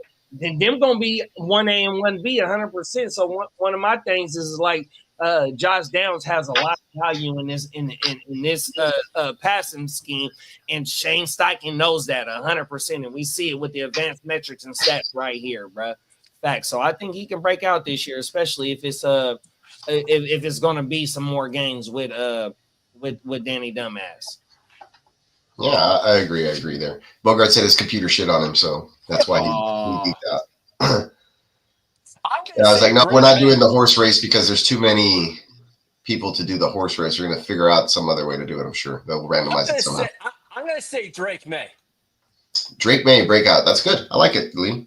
Well, he's got a new coach, a new offensive coordinator, an offensive-minded coordinator. And full season. He has some weapons there. He's got Diggs whenever he's going to show up, and then he's also got whenever he gets him, and then he's got the Williams? No, they got Travion Henderson, and then you also what's the other receiver? Williams, yep, the wide receiver Kyle Williams. So they added some rookies. If we're going to talk about a breakout person in the AFC, I'm going to say that's who I'm going to say is Drake May. Yeah, he also had a hell of a lot of rushing yards. He came in after week 6, so he didn't even have a full season. So if you go and extrapolate some of that stuff, I think that he's in line because of his running. If he continues to run, right, and he uses that to his advantage on broken plays or third downs or whatever, uses his legs, and we get some of that, then definitely breakout season could be in line. I like him as a late breakout, one of those late. And I am a Patriot hater too, but yeah. I'll go ahead and jump in. Hold on. want to put it up here because I saw it in the chat. Somebody mentioned it. Peanut Butter and Waivers said Shakir. Shakir is also who I wanted to bring up as somebody I believe is going to have a breakout, continue to break out because he's been slowly getting better year after year. I got dropped. Oh, baby, when you talk like that, you make a woman go mad. So, yeah, slowly better each year. His first year, wide receiver 130 back in 2022. Second year, wide receiver 61, and then all the way up to wide receiver 37 last year. Trend is only getting better. He caught 76 of 100 targets. That was his first 100 target season. His yard per route run dropped, but I think that's only because Josh Allen was kind of looking for him more and often. So, I mean, he wanted to get the ball out to him quicker, pick up those short first downs. Saw a lot of that. Quick out routes. We'll see if that changes, but if we can get some help from the other wide receivers, maybe the development of Keon Coleman might help to open up the offense a little bit. So we'll see how that goes. He's also another breakout candidate, but I have a little more faith in Shakir because they also extended him a 4-year extension. So you know that he's going to be around there. They have a lot of faith in him. He's become the go-to guy. And like I mentioned, each year in his career, he's slowly gotten better. This last year, just outside or lingering in that mid-range wide receiver 3. So if he can bump himself up into, a mid-range wide receiver 2, see maybe 40 more targets over the season, something like that, we could jump up.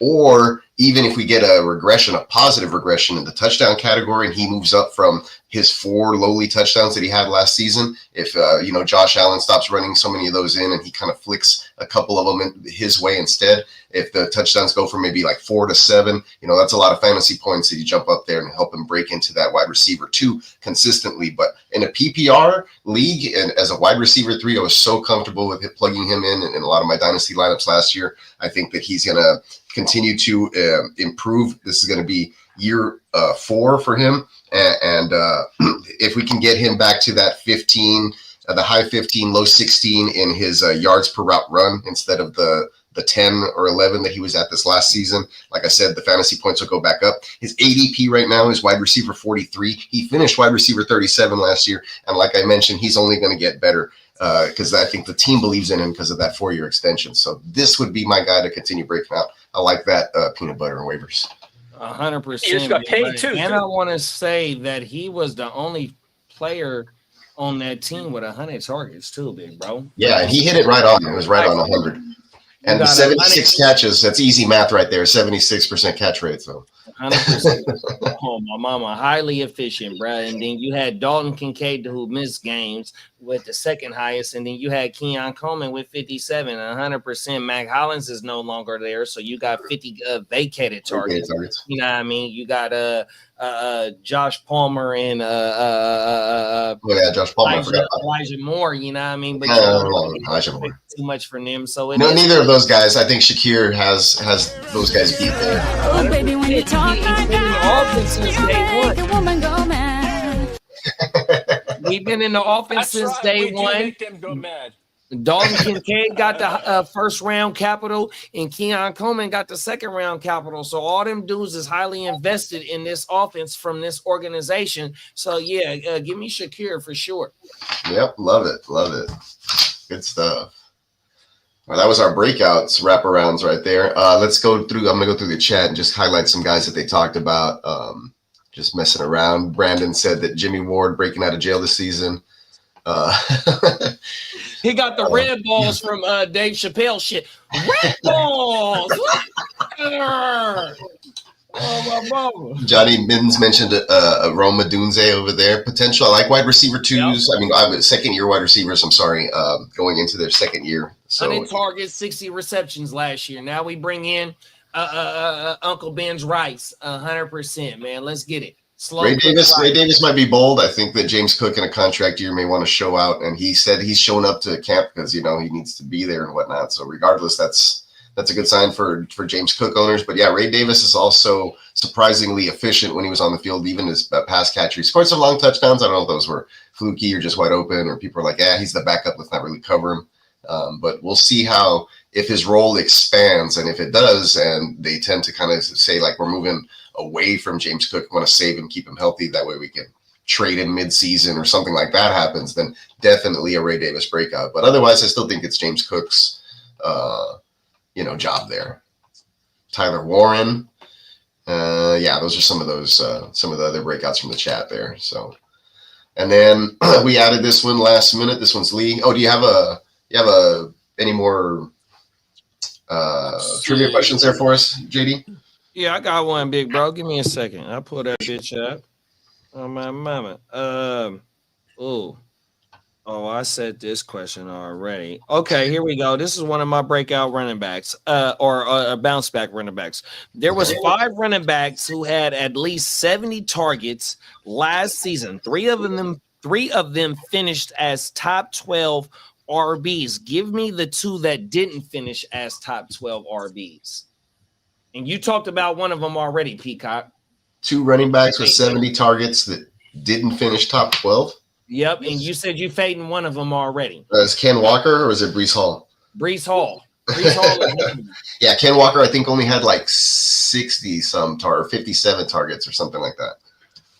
So, yeah, Breece Hall had 70-plus targets. I think he had 74. Hold on, I got that bitch written down. Yeah, he finished RB 16. Yep, and he had 76 targets. Yeah, so that's what's really going to keep. That's what was really going to either keep him afloat or have him bounce back, like have a bounce back season, is the passing game for sure. So if he gets like little dump offs from our man Fields. Yes, thank you very much, Justin Fields. While on the run, that could open up a lot of space for him to do damage. But oh shit, Breece Hall was one of them. Yeah, did you hear the question, big bro? Yeah, somebody who got at least like 70 targets but didn't finish as a move out. So you have 5. You have 5 RBs finished with 70 targets. 3 of them finished in the top 12. 2 of them didn't. Breece Hall, one of them. Give me the second one. And I talked about him. He's in my solo video, y'all.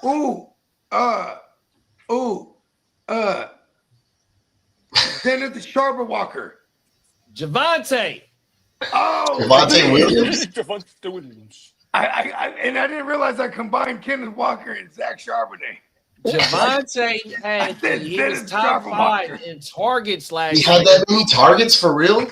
Facts, bro. Yeah, that's why I love RJ. I love the idea of RJ. Oh my god, that is wild! I did not know that. Fucking 70 targets. That's crazy. I'm a forgetful guy. I probably even heard that already and then just forgot. Every time Brady says that, I have the same reaction. I go, "Oh shit, for real?" That shit crazy, bro. On my mama. Every time he says it, I it's almost like it's an epiphany. Every time I go, "Oh shit." Fucking A, that's bro. Right. Wow. I wouldn't have guessed that one. On my mama, man. Damn. I mean, so you can take. I'll give you a 5th round for Javonte right now. Man, I only got 2 shares of him. I got 1 share of him on everything. I got 1 or 2. I hate best ball. I think in the one league, so I got him in the first gen wealth, right? So I don't know if I'm gonna be able to trade for Jaden Blue, but I'm gonna hold on to pause, and then I got him in the all offensive league.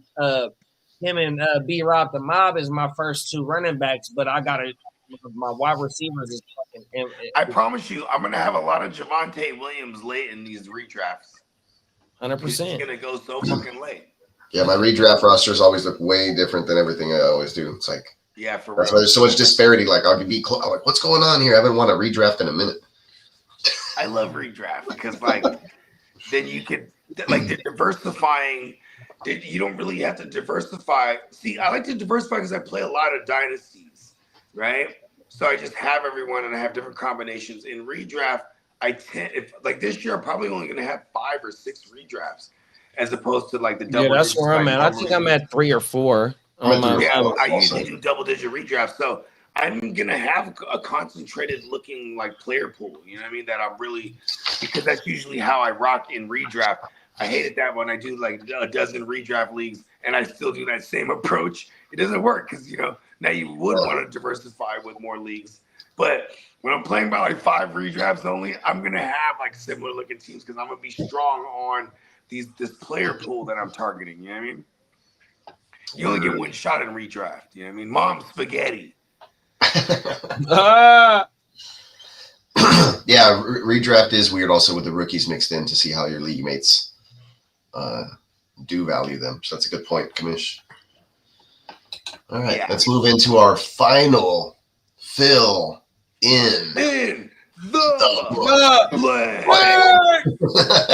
final one. I tried to get that going of it's the such a rip off of Wake Your Game Up, huh?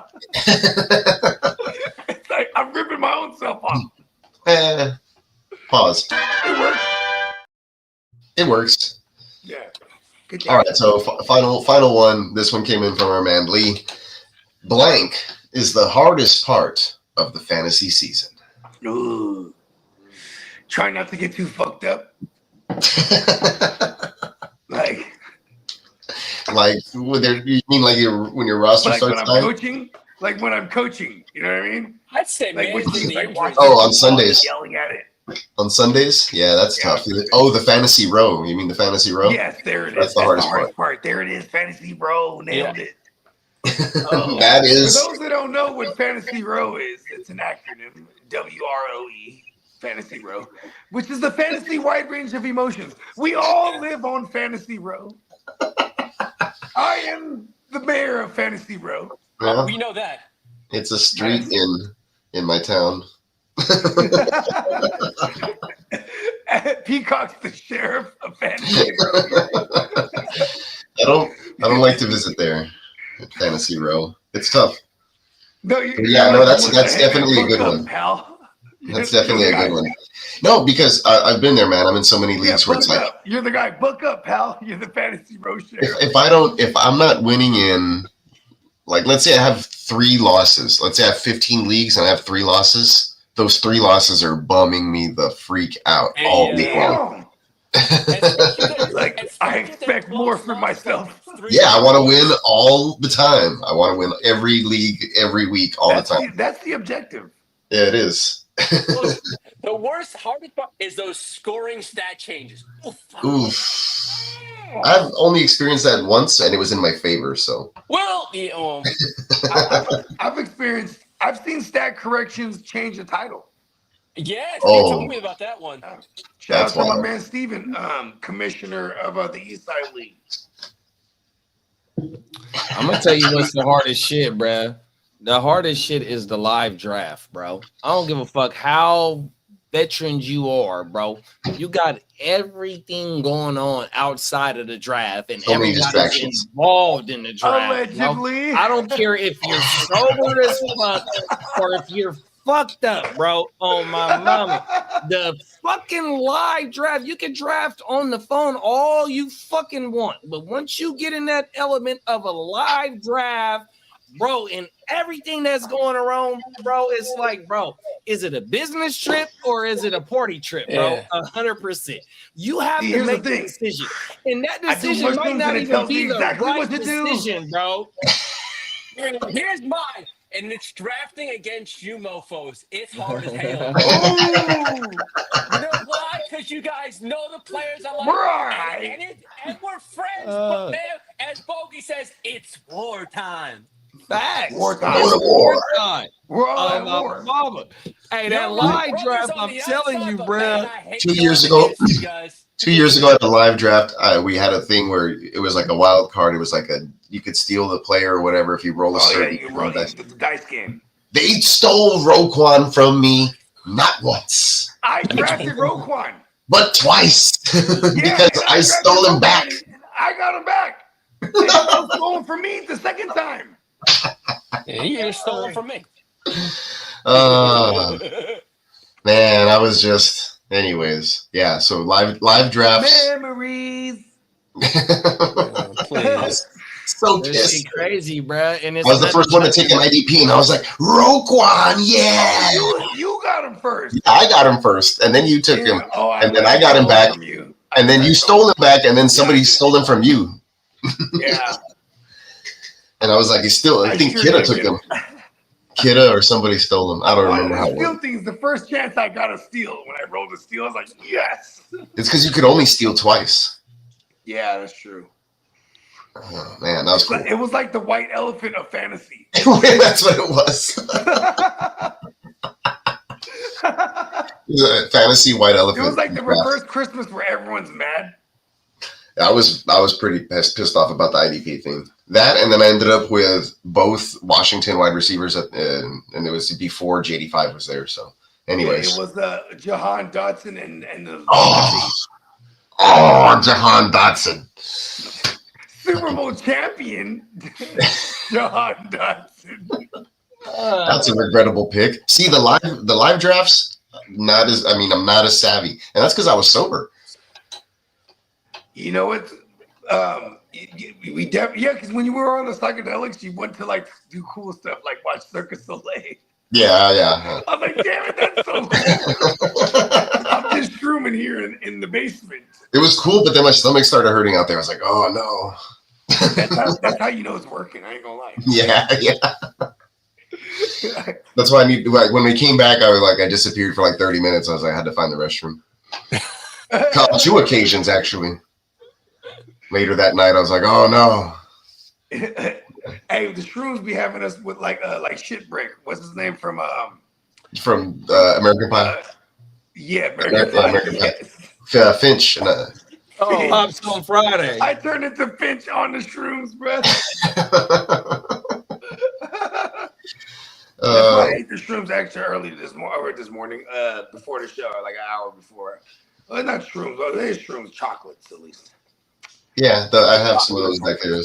Saving them for Father's Day afternoon. My hardest part of the fantasy season, I think I mentioned it earlier in the backstage, is just the lull, that little in between before the playoffs hit, where it's like you have a bunch of like 6-6 teams or whatever. Like you're just trying to make that push, and I think the stress kind of gets you, and then you want to check out on some teams that are like, oh, I'm 9-1, it's no big deal, but you got to keep the so you don't fuck your fantasy karma up. Yeah, you got to stay on top of all your. Let people have wins. You got to stay on top of your trades and your waivers. You can't just coast those, and then you can't give up on the other ones, and you can't just pay attention to those, whatever teams that are 4-4 or whatever. My favorite part brings the best out of me.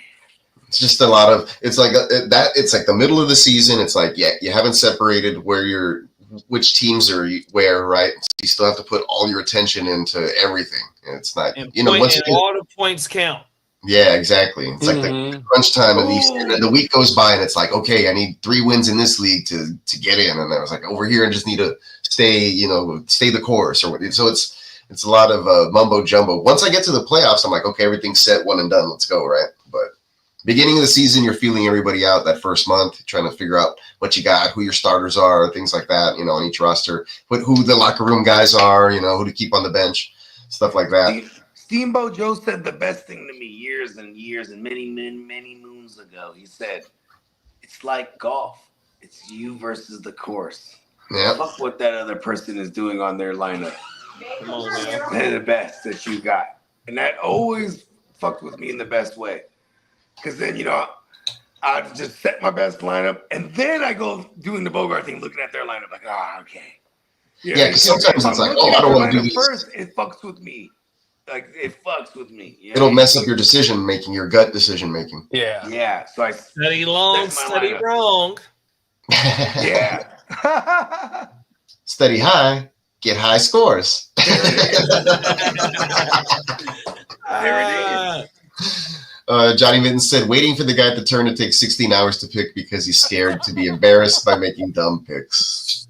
Oh. Too many people roasted him. And now this is his revenge. Like, when you're at the end like that, you can afford to wait. You can afford to reach when you're the guy at the end. Just make your 2 picks and go. Except for when they make a pick and then like 4 hours into an 8-hour clock, then make everyone wait an additional 4. Because I know who did that. Shit, right?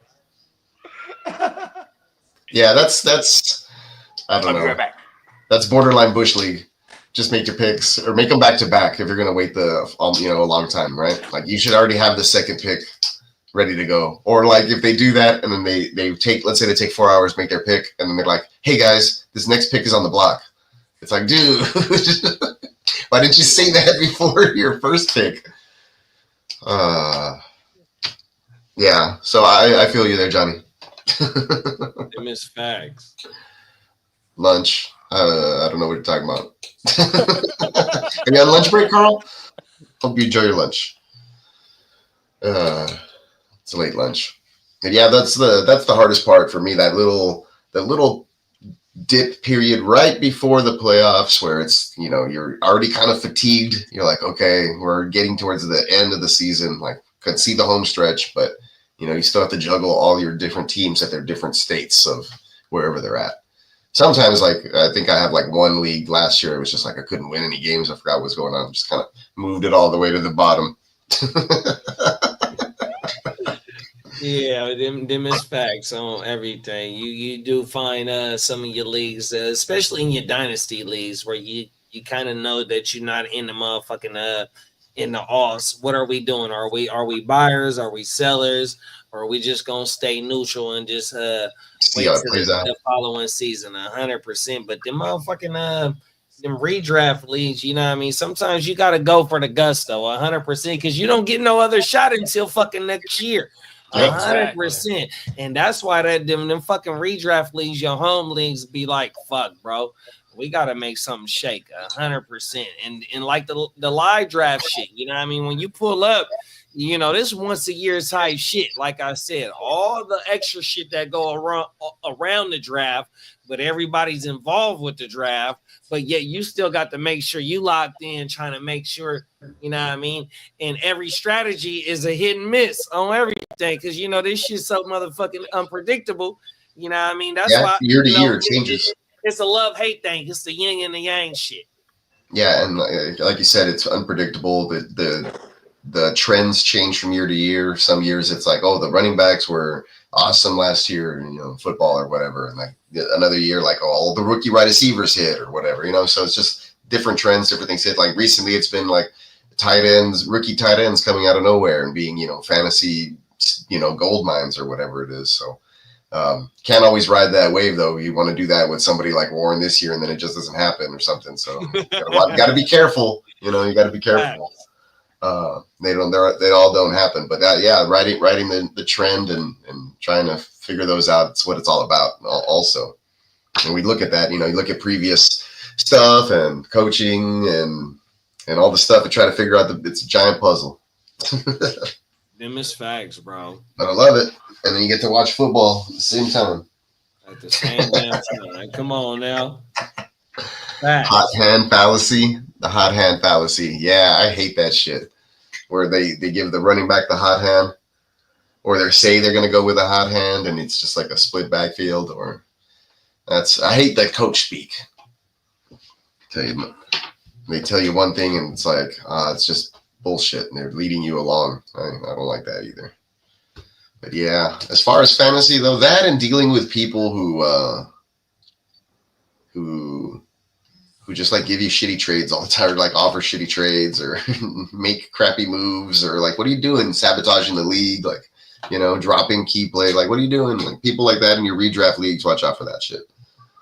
Yes, especially them trades. 100%, bro.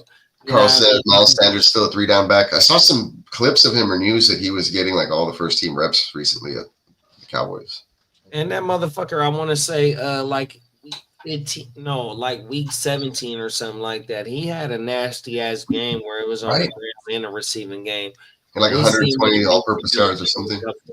Yep, facts, 100%. So I ain't projecting that Miles Sanders is gonna be what he was when he had that, what was it, 800 and 800 or some shit like that in his rookie season, second season, something like that, 100%. But yeah, he has the capability of doing some damage this year.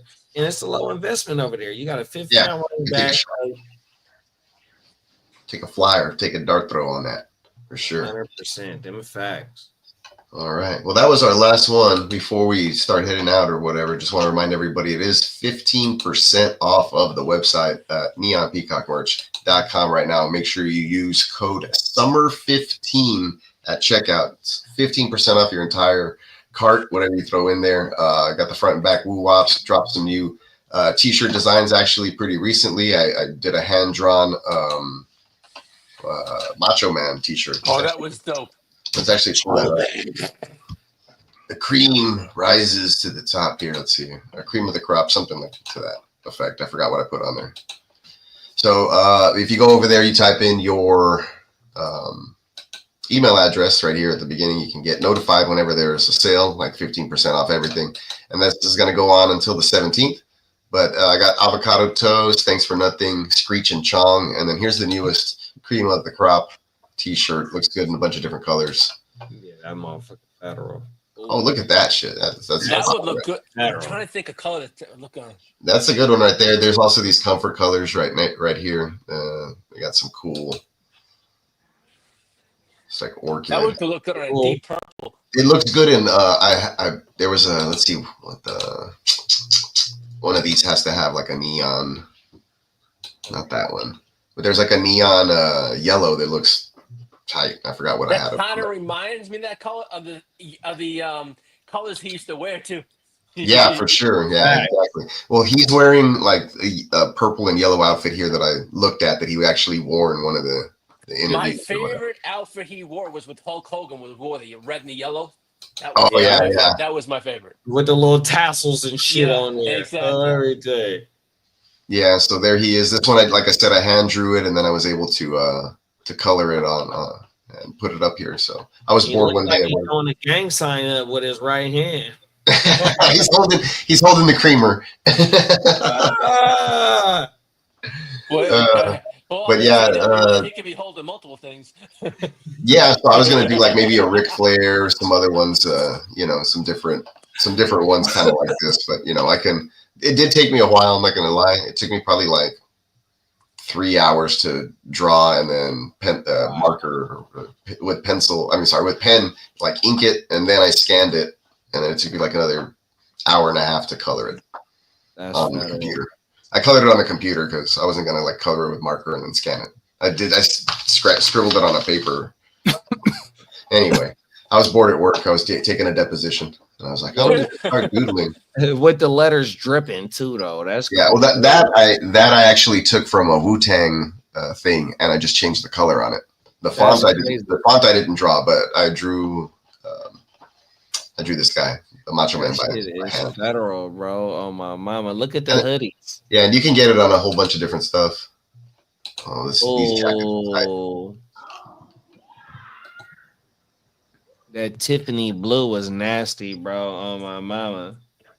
Oh shit! Right on these? I didn't know you could get a crest on these. That's cool. But yeah, there's a whole bunch of options. You guys can play with all that stuff and just check it out. Make sure you use code SUMMER15 at the checkout when you put it in your cart. And there's a whole bunch of different options. Like I said, you can once you hit the different department here on this side, then you can scroll through all the different options and different styles. So there's plenty of other stuff. Or if you just want to see what the design looks like, you can do it through here on the bottom. And you can order framed art prints as well of some of these things. So I'll be doing a lot more of these hand-drawn ones because my wife says these just look a lot better than like when I Photoshop other things. It's like, yeah, it's true. Shit is federal. That Macho Man one you did was badass. Yeah, that's the one I was talking about here. So go to, and then you can always go like I mentioned, just go by the designs and just kind of scroll down. But yeah, the hand-drawn ones always come out better. The shredder one's pretty good. Oh, you see what Carl put? No, I didn't. I'm over here on this other deal. I get it. Let's see what it's Monster Energy back. Let's see. Epic Sweet. The cream always rises to the top. Yes, it does. Let's see. It looks like he cut off someone's penis head. He's holding it before he pops it in his mouth. Oh my god. Damn. That's pretty graphic. Does it really look like that? I said he looked like he was throwing up gang signs. Hey, he's back. It looks like a coffee creamer. Kind of could look like a little. If I colored it pink, it would maybe give that effect. You're right, Carl. They're on to us. You got us. That's exactly what we were going for. Okay, then. Carl, come on, Carl. Oh, there it is. There's that neon green. Come on, Carl. Let's not do that no more. No, I think it looks pretty legit, like a coffee creamer, though. Yeah, a very vivid imagination. Very vivid. Oh my mama, 100%. But yeah, like I said, make sure you guys go check that out. There's plenty of time left on the sale. Go shop around, throw some stuff in your cart. 15% off, summer 15. See what it looks like. Typically comes in within less than a week. Really good, high quality stuff. And Bogart's wearing it's the high quality, that's for sure. Bogart's wearing the only you. Come on to now. keep it lit. There's Smokey the Bear. The whole forest is on fire behind him. That's Smokey and his kids. Yeah, what's he doing with those kids? Yeah. I mean, they sure as hell ain't preventing that forest from setting on fire. He's lighting it on fire. He's teaching them how to keep it lit, man. It's a really fun shirt. I'm glad we came up with that one. The design concept came out great. I found it a perfect picture where I could just throw in a couple of things there. Hey, Bogey, Light the background on fire. Draft order for the 32-man league. Oh yeah. Are you gonna do like a spinning wheel deal? We got randomizer. We're gonna play Planko. Yeah, like when they have raffles online. Okay, we'll all have a little chip, Planko to get a Planko chip, and just drop it. Fuck it. There it is. That is kind of badass. just falling down. There might be two that fall in the same one though, so we'd have to figure that out. Need something a little more efficient. Unless it's like a Planko with 32 things. Will the Summer Olympics be going on? We could just watch some swimming and be like, okay, you're in your plane. We could bet on them. Or yeah. Oh, you know what? You know what's going on? Hey, Lee. Hey, how many teams are in the Gold Cup right now? In the World Cup? In the Gold Cup. In the Gold Cup. Oh yeah, we could do a tournament right now. 16. Because Christian Pazelenko, what is his name? It's the American 16. dude. Oh, it's only 16. Oh, well, that ain't gonna work then. Yeah, because the little young bull from America said he ain't playing in that shit, and then one of the OGs was like, "Bro, you need to play." He was roasting him and whatnot. But I don't know how many. The Gold Cup might just be all the Americas. 16 teams. So it's when just it's the World Cup. It's 32. So it's just all of the Americas.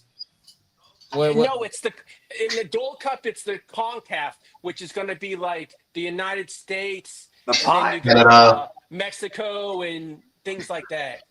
The Americas. North Americas. Yeah.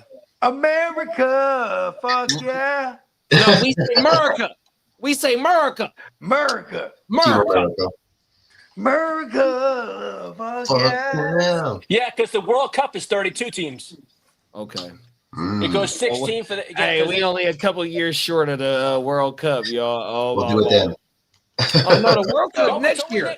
We'll have. It's right before the Olympics. It's right before the Olympics. So my bad. It's in California. Hey, so the next year, the 32-man league is going to be World Cup themed. Yeah. Yeah. Yeah, you can have your nation. All right, we're Y'all be on the lookout for that. Dibs on Spain. They got the cool purple. Hey, I've got two horses in the race. I got America and Great Britain. America, fuck yeah. Yeah, I don't know who I'll take. Give me like Italy or some shit. They're not even across the world. Yeah, I want Portugal. I need my team to be some type of Hispanic because they just have it in them. Yeah, 100%. Hey, give me Argentina, man. On my mama. I think Argentina one of them boys. Damn it! I should have said Argentina. You want Diego Armando Maradona. Yeah, 100%. Them is facts. Give me one of them young bulls over there. Oh shit! What kind of tree is that? Hey, that's fire. Diego Armando. That's fire. Oh, that's that fire. Smoke in the air. That the diato, whatever the fuck you said. That sounds like some rope. Come on now. He's heating up right there.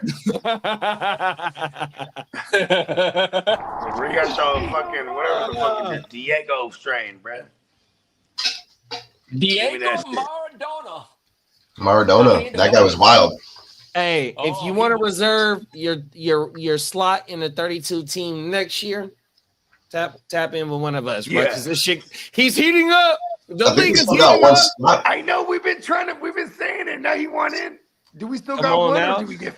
Hey, today's price. Oh yeah, somebody check. Do we have all 32? I think we were down to one. Right hold on. I have no idea. We got to get Brandon in this thing. Okay, we're looking at the World War 32. Brandon funny in the motherfucker. We are at 31 to 32. We need one more. Uh-oh. Okay, Brandon. What kind of social medias is you want, Brandon? So we could let you know which ones is ours, so you can find us. We're gonna get you down. It's $50 to get into be the, down. It's $50 to get into the 32 man. Through. I wanna be $1,000 down. 1K for winner. Yep, and then 400 for second, 200 for third, 0 rake. It's all out war 32 man. It's the World War 32. There was 31 before this. Uh-oh. Imagine that. Now There'd be no world War left. 32. Dangerous times. Yeah, I'm in that one. That's gonna be fun. Do we gotta pick a country? We're all in it. All of us. There's 31 so far. Next year we gotta Next pick year a I have to country. pick England. You know why? Yeah, next year we gotta pick a country. So we'll do the draft race for a country, and then we'll do a draft race for the your pick. I'll pick That's England next year. I'm taking my pick right now. It's England next year. You ain't well. You gotta can't just do that, man. finish. You gotta finish, and they gonna send you to Boston. You're gonna be a Patriot, bro. You're gonna kill me. You're gonna be a Can I Patriot. pick the San Jose Earthquakes? Yeah. I got the FC Republic. That's here in Sacramento, man. You feel me? I think they play in the same league with the San Jose Earthquakes. They do. Because I ain't heard of It's the like a minor. earthquakes. It's like a minor. I ain't heard of the earthquakes in the MLS. So Our guys are okay, my bad. RGB tour. We might be in like the minor. The minors. I think we're Taurus. In the new stadium. sound right. Here in Texas.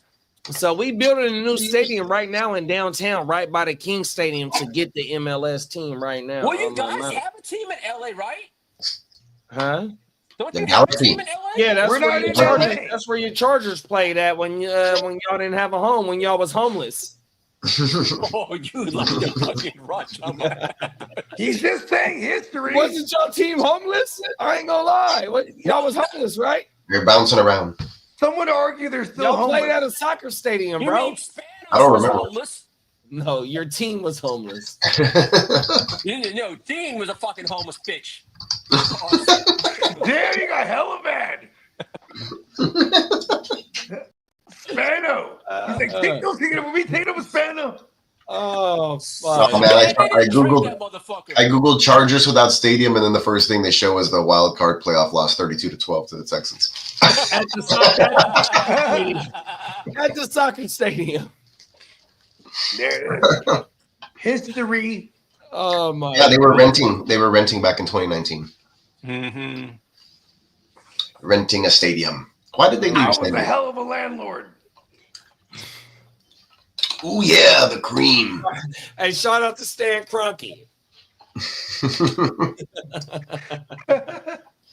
funky. All right, you guys want to put a bow on it? Yeah, because we got something in the morning. We got to wake your game up. That's him. That's him. All right. Appreciate everybody. Like I said, make sure you check out the website. Be on the lookout for us next week. I think we're still hitting the Thursday time slots. We'll let you know until further notice. But we'll be back with another Real Fantasy Playmakers next week. Tomorrow, wake your game up in the morning. We'll check you guys later. Wake your game, Wagyu. That's right.